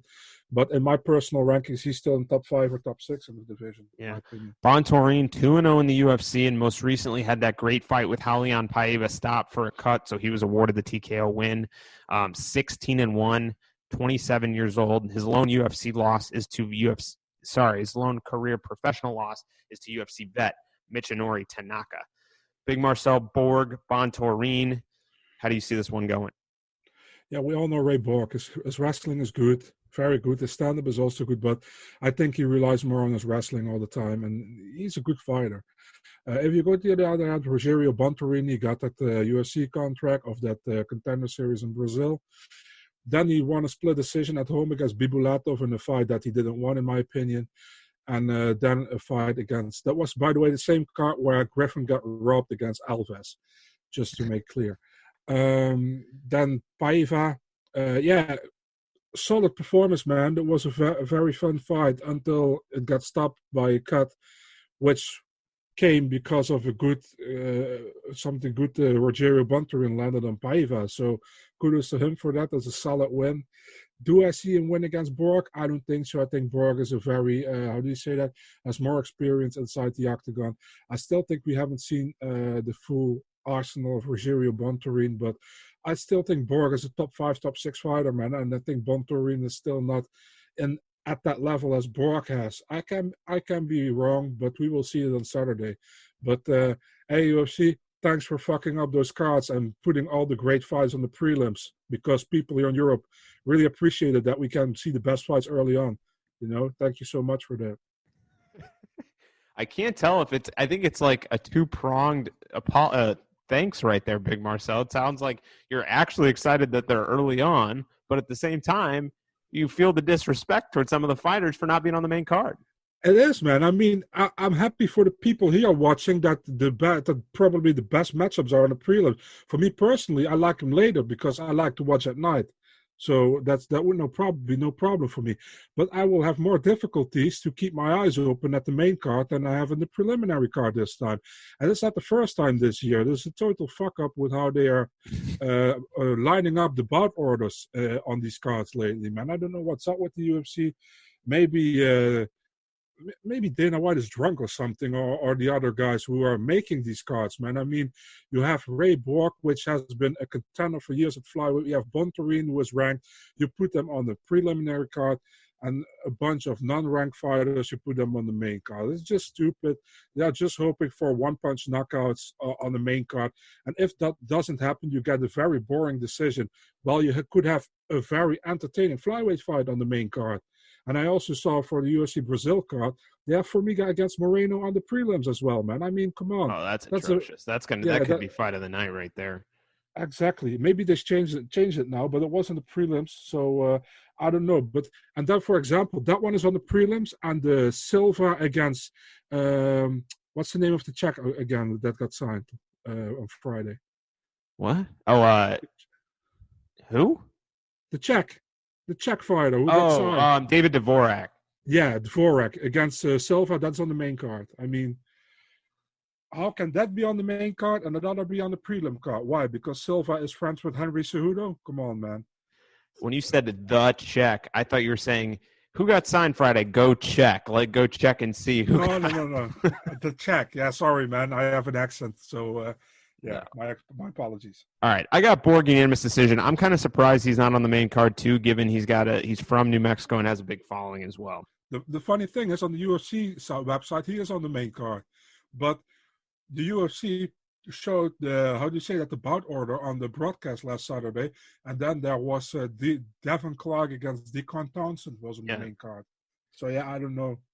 Yeah, and you know what? We go off our source of truth, who is our good friend MMA Form Guide, always has the bout orders correct, as well as the times in your time zone. So you want to know exactly when this card starts, early prelims, mid prelims, main card. Go check out MMA Form Guide on Twitter, just how it sounds. This next fight is at lightweight. We got Jim Miller taking on Scott Hot Sauce Holtzman. Holtzman is the minus 130 favorite. Jim Miller plus 110 is the betting underdog. Big Marcel, you know what I noticed? Jim Miller's nickname online is A10. Since when is that the thing? Is that new? When did he declare that his nickname? That since like 4 or 5 fights, because somebody said he doesn't have a nickname, and then he said, I want with 810 or something. Buffer says always 810 now as well. Oh, okay. So Miller's been in the UFC since 2008 and enters this one off back-to-back wins over Clay Guida and Jason Gonzalez and has won 3 of 4 fights overall. Meanwhile, the Tennessee-born but Arizona-trained Scott Holtzman is 36. He is 13-3 as a pro, 6-3 in the UFC, and enters this one off a win over Dong Yun Ma. Had a good interview with our good friend John Hyanko, JHK MMA, so go check that out over at Kumite TV. Big Marcel, I'm taking the reins here. Scott Holtzman does well when he's the more raw, talented fighter and athletic fighter. And I know you're big on him, but Jim Miller is too skilled in this fight. I think he can beat a lot of guys in the division outside the rankings. Scott Holtzman is one of them. Jim Miller's going to TKO Scott Holtzman. You heard it here first. He's my underdog pick of the evening, too. Jim Miller, baby, getting it done in UFC Rio Rancho. Give me the dog. Ring the upset alert bell. All right, floor is yours. So Max said you already for us is probably also the only place you will hear it. Yeah, I mean, I love Jim Miller, but I think his time is pretty past, to be honest. I really like him. He's a great guy. He's a veteran of the sport. But I think Scott Holtzman puts him away, man. TKO in the second round. If Miller can't get it to the ground, I don't think he will finish Holtzman, and I think Holtzman will be too much of a deal for him to put him away. Definitely not a TKO, like you said. I would be surprised, honestly. I think he can submit Holtzman if he wants, but man, I'm taking Holtzman second round TKO. I'm still. How do you say that? Surprised how easily he dismantled Alan Patrick, man. That was still one of the most impressive wins. Probably his most impressive UFC performance. Definitely. Yeah. All right. The UFC stacking the deck with the New Mexico natives because we got more and more coming up next. John Dodson, currently sitting at number 13 in the bantamweight rankings. Kind of surprised he's still in the rankings. Plus 135 underdog in this one against the surging Nathaniel Wood, who is minus 155. A lot were surprised that Nathaniel Wood gets the draw for this card and not the UFC London card coming up next month. Big Marcel, I will let you kick things off in this one because I know you are very high on Nathaniel Wood. Yeah, and I think the UFC isn't because they buried this on the prelims. I mean, what the hell? But, John Dodson fights at home, the magician. He's on a 2-fight losing streak, in my opinion. Yep, 1-3 in his last 4 as well. Yeah, in my opinion, he lost to Munoz as well. So, but who am I, right? I thought he won against Moraes, by the way. So, that's just my opinion. Nathaniel Wood hasn't lost in the UFC so far. Cage Warriors champion. 3-fight winning streak, all 3 by finish, all by submission. has to change his nickname from the Prospect to Wood or to Morning. I mean, that would be I mean, fun. it's safe to say, I know you're making a joke, but he's no longer a prospect. He's there. Yeah, exactly. So I'm taking Woodman by a decision, unanimous. Yeah, Dodson just doesn't. It seems like he's lost a step, and he's aged. He's 35 now. Had a good run in the UFC, but I just don't think he can compete with some of these top guys anymore, and especially a guy hungry on the come up like Nathaniel Wood. I think Dodson does not get finished, but the momentum is on the side of Nathaniel Wood by unanimous decision as well. All right, headlining the prelims, another New Mexico native, the Dirty Bird, Tim Means, a minus 255 favorite against the newcomer, Daniel Rodriguez, who is the plus 215 underdog. I mean, it's no surprise Tim Means was on this card. He's 29, 11-1 as a pro. He's alternated wins and losses in his last 4. He's coming off a TKO win over Thiago Alves in December. So fairly quick turnaround, but as you know, he's a very experienced guy, been fighting forever, so I doubt it's much of a problem for him. Hamazan Amaev, his original opponent, out. In steps the 10-1 Daniel Rodriguez, so many will remember him from his 2019 Dana White's Contender Series decision win over Rico Farrington. Picked up a TKO after the show as well, moved to 10-1. He's 33 years old, out of California, 9 finishes in 10 fights. Big Marcel, Tim Means, Daniel Rodriguez. What do you think? I think this is another blasphemy to put Tim Means on the preliminary card, but what can I do, right? So Tim Means against Daniel Rodriguez. Man, Tim Means is still game as fuck, you know. He's a very good fighter. I really like to watch him. If you see... I love that he comes from the Fit NHB gym, which is, as Adam Hunter, MMA Roasted, calls it, the average Joes against the Globo gym in relation to the Dodgeball movie. Jackson Wink's the big camp. These are the average Joes, the Fit NHB team. Yeah, didn't Borg and Montano recently went to Jackson? Yeah, he transferred from there. But Nico Montano, unfortunately, off this card. She's still at Fit NHB. Some tough cats over at that gym as well. Yeah. Man, I know Daniel Rodriguez. I saw his Contender Series fight against Rico Farrington. I know he does well on the regional scene, but come on, man. Not going against Tim Means in his home state. Taking Tim Means by a TKO in the 3rd round in a very fun and entertaining fight, which should have been on the prelims but on the main card. So Tim Means definitely has the crowd behind him. But to me, these days, he's really only winning those fights he is an overarching major favorite in, and I don't think they're respecting Daniel Rodriguez enough in this. I mean, I wasn't all that impressed with his Contender Series fight, but look at his record, look at his resume. The guy has finishing power. I think Rodriguez catches him. I'm going to go with an upset with Rodriguez and TKO in the 2nd round. Could be wrong, but that's my pick here. And Big Marcel, through 7 fights, you have yet to pick an underdog. Just throwing that out there. Oh, God. Somebody saw Alex Morono against Kalen Williams. Oh, Jackson. Was it Williams or Jackson? Chaos Williams, right? Yeah, Chaos Williams. How come I go with Jackson? I have no idea. Chaos Jackson. Would be fun as well, but I don't know why I said it. Yeah, that's a fun name, too. All right, well, we go to the main... Why why did they call him Chaos? That's his nickname. Yeah, and they kept calling him as if it's his first name. They were taking the Brazilian approach, where all of a sudden your nickname replaces your last name. Yeah. All right, so we go to the main card, and no surprise, this fight's on the main card, despite the lack of momentum heading into this one for both these guys. Yancy Medeiros, minus 105. Groovy Lando Venata, another New Mexico guy, minus 115.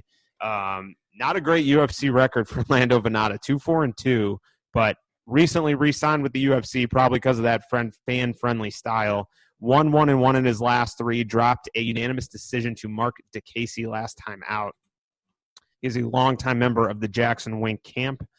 Yancy Medeiros is 15-6. He moved back to lightweight after 4 fights at welterweight, dropped a decision to Gregor Gillespie. That was in January of 2019. Has now lost back-to-back fights after going on a 3-fight win streak. Big Marcel, not a lot of momentum on either side for this one. Very close according to Vegas. How do you see it playing out? Yeah, so the UFC has re-signed Lando Venata. I have nothing against Lando Venata. He's a fun fighter. But his only win in the last 4 years, 3 years, is against Marcos Mariano Rosa, who was only signed because he was Anderson Silva's training partner. That's atrocious, man. And then they cut Jinsu Son. They cut Brad Katona. They cut Jinsu Son too soon. Yeah, I didn't want to say it 3 times in a row. So there you have it. You said it. But the UFC really doesn't know what they are doing right now. And people will now comment to me like, oh, what do you know? No, I don't know shit. You're right. But I still know, right? But, yeah, Lando Venata, he's a fun fighter. But, I mean, besides his Tony Ferguson first fight and his John McDessie wheel kick, he didn't put it together in the UFC, man. Let's be honest. And he's now getting a fight at home turf against Jancy Medeiros. Medeiros, fun fighter, always go for broke. But against the better competition, Medeiros can cut it as well. But Venata is not the best competition, you know. So this will be a fun fight, probably. I see Medeiros landing a bomb in the second or third round and knocking Venata out. Yeah, I don't like what I've seen out of Venata. He's never quite lived up to that expectation after his first 2 UFC bouts. I think you put it perfectly. I don't think Medeiros finishes him because he's proven to be very durable, but I got to go Yancy Medeiros by unanimous decision here. And, hey, look at that. Big Marcel's got an underdog on the board. Is Medeiros an underdog?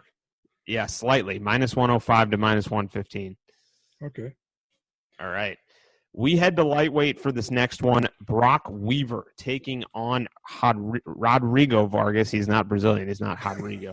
-280 for Brock Weaver. Rodrigo Vargas out of Mexico is +240. Fan favorite, Brock Weaver. He finally gets his UFC debut. He was supposed to fight Thomas Gifford in Tampa, but had to pull out of that one. He is 14-4 as a pro on a 7-fight win streak. He earned that UFC deal by beating Devin Smith on Dana White's Contender Series last August. Trains in Louisiana and Alabama, although I know he did some work in American Top Team ahead of this one. Vargas from Mexico is 34. He is 11-3 as a pro. Lost his short notice UFC debut to Alex De Silva. Prior to that, he went 2-1 in Combate.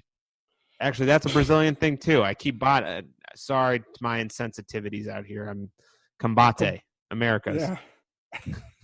Yeah.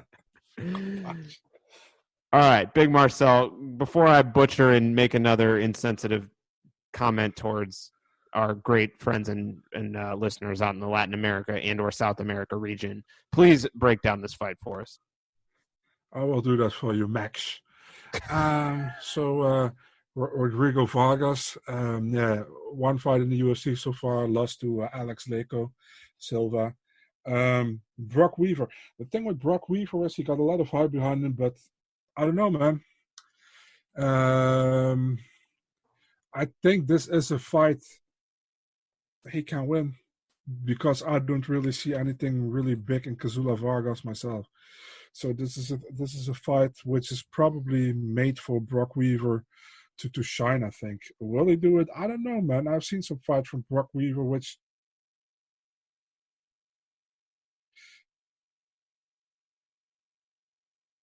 didn't really convince me.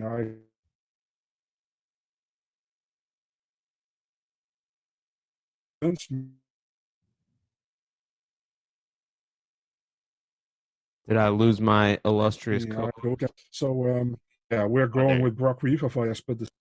No, you didn't lose. You didn't lose your illustrious co-host. But why do I call myself your illustrious co-host? I was just saying what you said. But Brock Weaver split decision, man. Vargas won't go quietly, but I think Weaver grinds out a win in this one, and Vargas is ultimately bounced from the UFC after being in the ever-crowded UFC lightweight division. He can go ahead and join his countryman Hector Aldana on the UFC unemployment line. I was thinking about it, man. I knew you was going to say it. Yeah. Guy should never have been in the UFC to begin with, but hey, who am I to judge?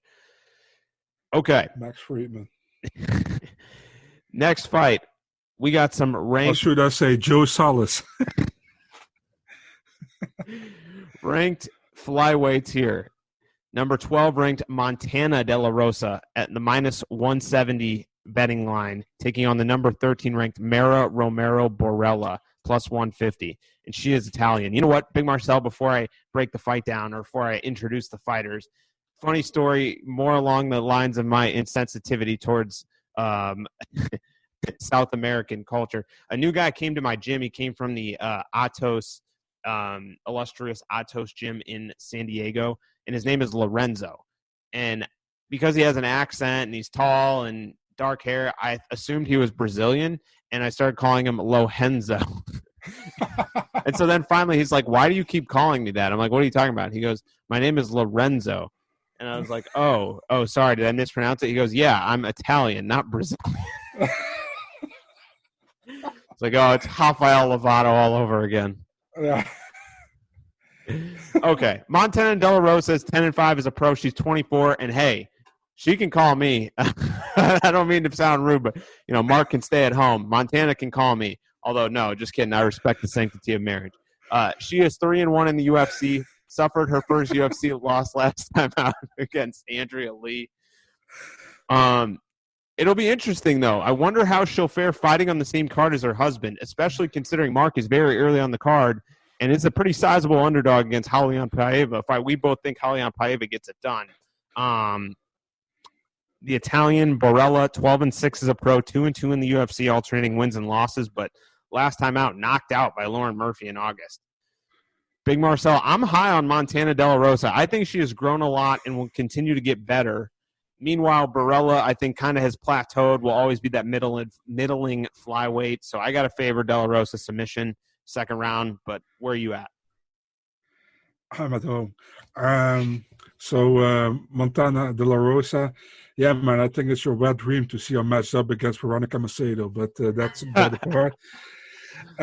Montana De La Rosa. I'm not complaining about Veronica Macedo's next matchup either, although I hate to see one of those lose because I'm a fan of both of them. Yeah, that's just for the record. But see, listen, man, I can see this is a podcast, but I can see Max's face when we're talking, so that's pretty fun as a reaction. That's why I'm laughing. So Mara Borella hasn't been impressive in the UFC besides her debut. That's all I can say, and that was a short notice fight, as I can remember, against Kalindar Faria. Montana De La Rosa, pretty good overall, solid striking, pretty good on the ground, I think. Montana De La Rosa all day. Sorry, El Zelino. But Montana, going with a submission in the second round. Identical picks there. We had Max, of course, hopes for a triangle for some reason. Yeah. For some reason. Light heavyweights on deck. Devin Clark at the minus 310 mark. He takes on a very late notice Dequan Townsend in a fight broken by our good friend Mike Pendleton. Devin Clark's the minus 310 favorite. Dequan Townsend is plus 255 as the underdog. And no surprise that Devin Clark, Jackson Wink guy, big following in Albuquerque. He's on this card. Although from South Dakota, so he's that import in Jackson Wink in Albuquerque. Big Marcel, I'll let you handle the introductions here for these two fighters. That's very kind of you. So Devin Clark, he trains at Jackson Wink. He is a guy who is just not in the top 15. He's around top 20, I think. Doesn't do that bad. I think he had a pretty good fight with Ryan Spann until he got the finish by a guillotine choke in the second round. He defeated Darko Stosic against all odds. I think he was a big underdog in that fight or not. It was small. I think it was like. He was definitely an underdog. I think he was in the plus 100 somewhere, but okay, then okay. So, man, I mean, he also had Alexander Rakic hurt, man, at the beginning of round one back then. You remember? I do. Yeah. So he's taking on Dequan Townsend. I don't know, man. I haven't seen anything good from Dequan Townsend yet, but this is his third short notice fight, man. His third fight in the UFC. Devin Clark all day, first round TKO. Oh, wow. You think he finishes him? Yeah. So I think it's too early, man. Trying to get a visual on those odds from that Darko Stosic fight because now I'm pretty curious myself. It looks like Oh, so it closed at near even, but I do remember him being an underdog initially. Okay. So must have been some late money coming in on him. Yeah, Daquan Townsend, 0-2 in the UFC, pretty convincingly beaten both, but they need a short notice 205er that can make the weight. He fluctuates between the two, so he was ready to go. He answered the bell. Doesn't need to cut any weight, so he'll probably step in the cage. What's with all these Russians pulling out, man? Antigulov against Clark, Emiev against Means. Hell, dude. I mean, don't they have visa or something? I would think. If they're getting matched up, you would think they have their, as Big Marcel says, the visa. I know. Yeah, Devin Clark, I got to favor him with the wrestling and avoid the big shots. And I think he's got the better gas tank, too. So, Clark decision. I don't know if he gets a finish, though. All right. Co-main event time. Kind of surprised this is the co-main event, but not surprised if you think about as far as the fans go, as they are salivating over this matchup. Diego Sanchez taking on Michel Pereira. Pereira is the minus 155 favorite. Sanchez is plus 135. This fight is at welterweight. Diego Sanchez's contract expired after his last fight, but given this matchup, it is indication that he has re-upped and now gets a home state fight against a very wild Brazilian. He's 38. He won the Ultimate Fighter 1 back in 2005, and he's been with the UFC ever since. Just saw a funny tweet from from the great Aaron Bronstetter, said that actually Juan Espino, the winner of the last season of the Ultimate Fighter, is older than Diego Sanchez, the winner of the first season of the Ultimate Fighter, 28 seasons prior. It's kind of funny. Last time out, took a loss to Michael Chiesa via decision. Pretty one-sided loss there. That halted his back-to-back win streak over Craig White and Mickey Gall. Michel Pereira signed in 2018 off probably an internet viral highlight reel. Starched Danny Roberts in his UFC debut. That was impressive, but a very lackluster decision loss to Tristan Connolly last time out. Was supposed to fight Sergey Handashkov in a fight that I believe was broken by our good friends over at MMA DNA. Yes, what's up? Also, speaking of fights all right, we'll get to this later. Break down this fight, and then I'm going to give MMA DNA their rightful shout-out. So, Michel Pereira, he's taking on Diego Sanchez. He got a great debut against Danny Roberts, or how my co-host would say, Danny Roberts, via flying knee and a punch in the first round. Then he took on Tristan Connolly. Tristan Connolly took the fight on like 4 days' notice, and Pereira completely gassed himself out in the first round, and got pretty much beat him on in the late second and third round. Lost by unanimous decision. Diego Sanchez, where the hell is training now, by the way? Because I saw him going pretty hard against. He's going pretty hard against Jackson Wink. He's done there, so I don't know where he's training. I'm really wondering.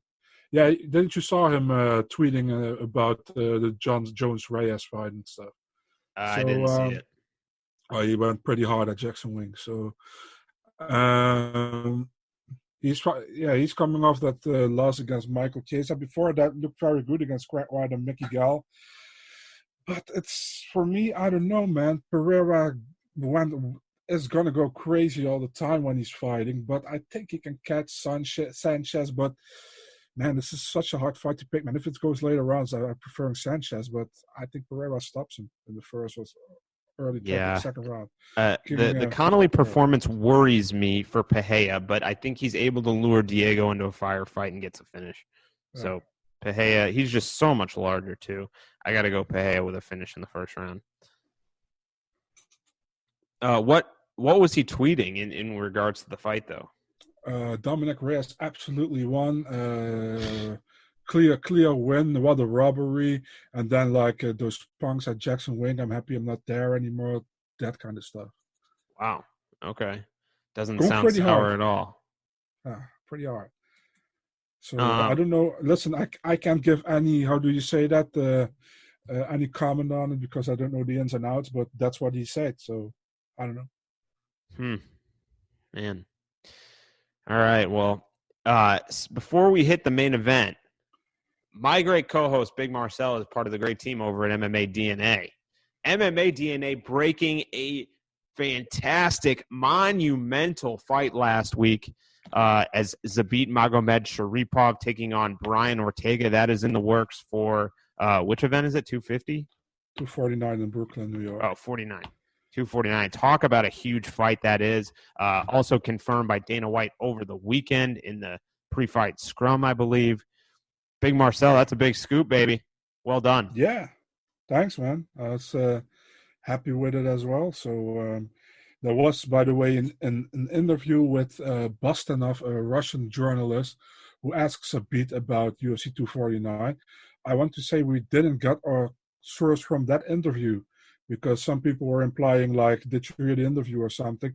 Listen, guys, I can't speak Russian and I don't understand it. So if I can read like maybe a little bit of Russian. If it's subtitled, I can see it a little bit, but I can't read it good, and I definitely don't understand it. So we didn't got our source from that interview, because if we had, we definitely would have sourced that.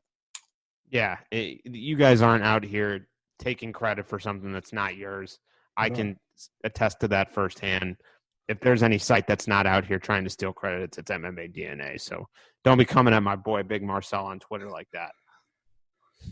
Thanks, man. I appreciate it. All right, main event time. 5 rounds in the UFC's light heavyweight division. Number 5 ranked Corey Anderson. Overtime Anderson, minus 200. I almost said Beaston 25-8. That's a throwback. Taking on number 6, Jan Blachowicz, plus 170 underdog out of Poland. Could this winner of the light heavyweight tilt be headed for a match with John Jones, UFC light heavyweight champion?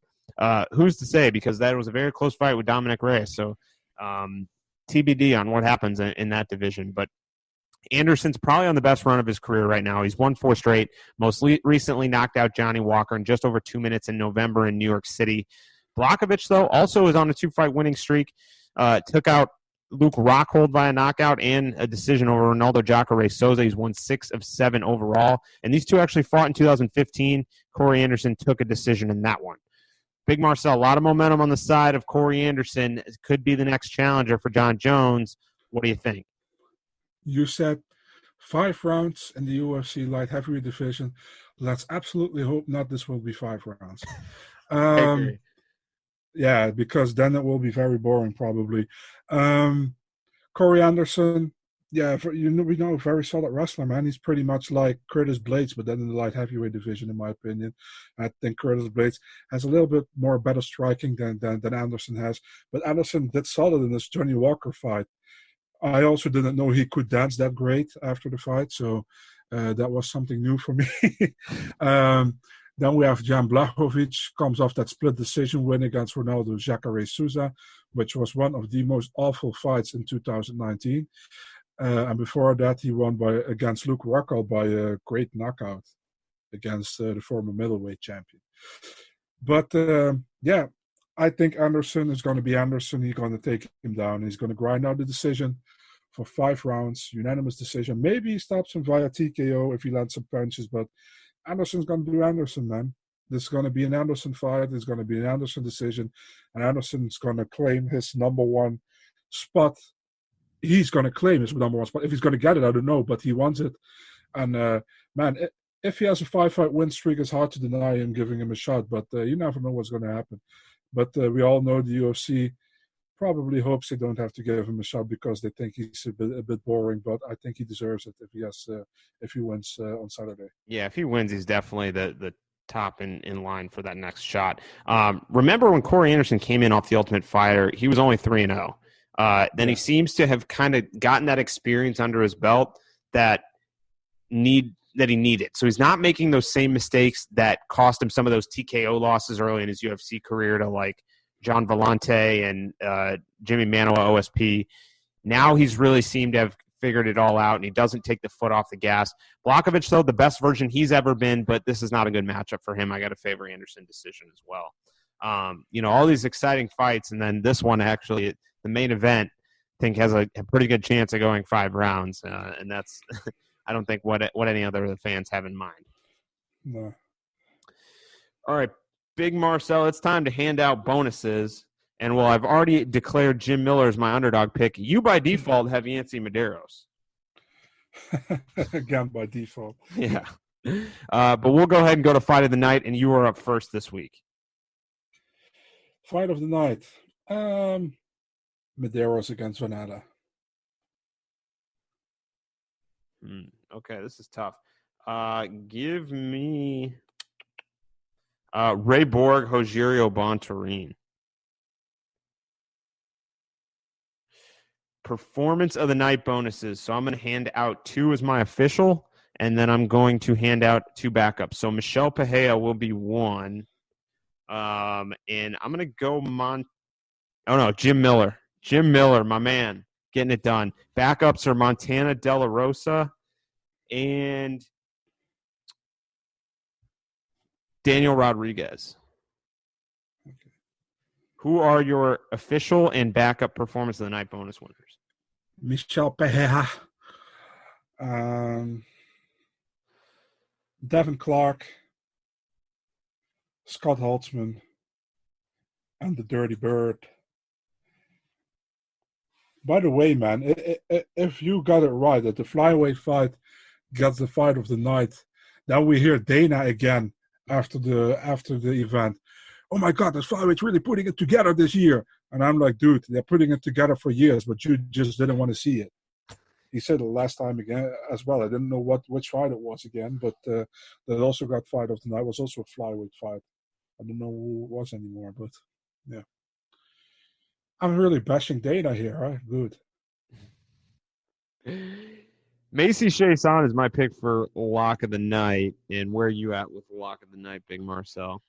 Corey Anderson. Oh, that's a good pick. I didn't even think of that, even though he's at the top of the bill. All right, let's recap this thing and get out of here. Both have Julian Paiva over Mark De La Rosa. Both have Macy Chiasson over Shayna Young. Both have Merab Dvalishvili. Oh, that could be a fight of the night, too, over Casey Kenny. Both have Ray Borg over Rogerio Bontorin. I got Jim Miller, the ageless wonder. Big Marcel's got Scott Holtzman. Both have Nathaniel Wood over John Dodson. I'm taking the newcomer Daniel Rodriguez to get an upset. Big Marcel's got Tim Means in his home state. Both taking Yancy Medeiros over Lando Venata. Both have Brock Weaver over Kazula Vargas. Both have Montana De La Rosa over Mero Romero Barella. Both have Devin Clark over Dequan Townsend. Both have Michelle Pajea over Diego Sanchez. And both have Corey Anderson over Jan Blachowicz. My pick for fight of the night are the flyweights, Borg and Bontorin. Big Marcel's going Medeiros and Venata. Performance of the night bonuses. My official winners are going to be Michelle Pajea and Jim Miller, with Montana De La Rosa and Daniel Rodriguez in my backup if there's no fight of the night. Big Marcel's going Pajea and Devin Clark, with Scott Holtzman and Tim Means as his backup. Underdog of the night. Can I change the Clark with the Holtzman? Yeah. Okay. Beautiful. Not too late, Big Marcel. I'm never too late. That's not true. It's just too little too late. Oh my God, he's going to sing now. Underdog pick of the night. You heard it here. Jim Miller's getting it done over Scott Holtzman. Big Marcel's going with Yancy Medeiros, his only underdog on the card. Lock of the night for me is Macy Chiasson. Big Marcel's going Corey Anderson. UFC Rio Rancho. Big Marcel, before we get out of here, what's the final word? I don't have anything to say, actually. I'm sorry, man. Yeah, just enjoy the fights, guys. I mean, the prelims are better than the main card, so that's all I have to say. Heck of a fight next weekend in Auckland as well. So excited about that card too. Me too, man. Me too. Although no replacement for Tyson Pedro, was there, against Vinicius? No, not for this. No, when Pedro got how do you say that?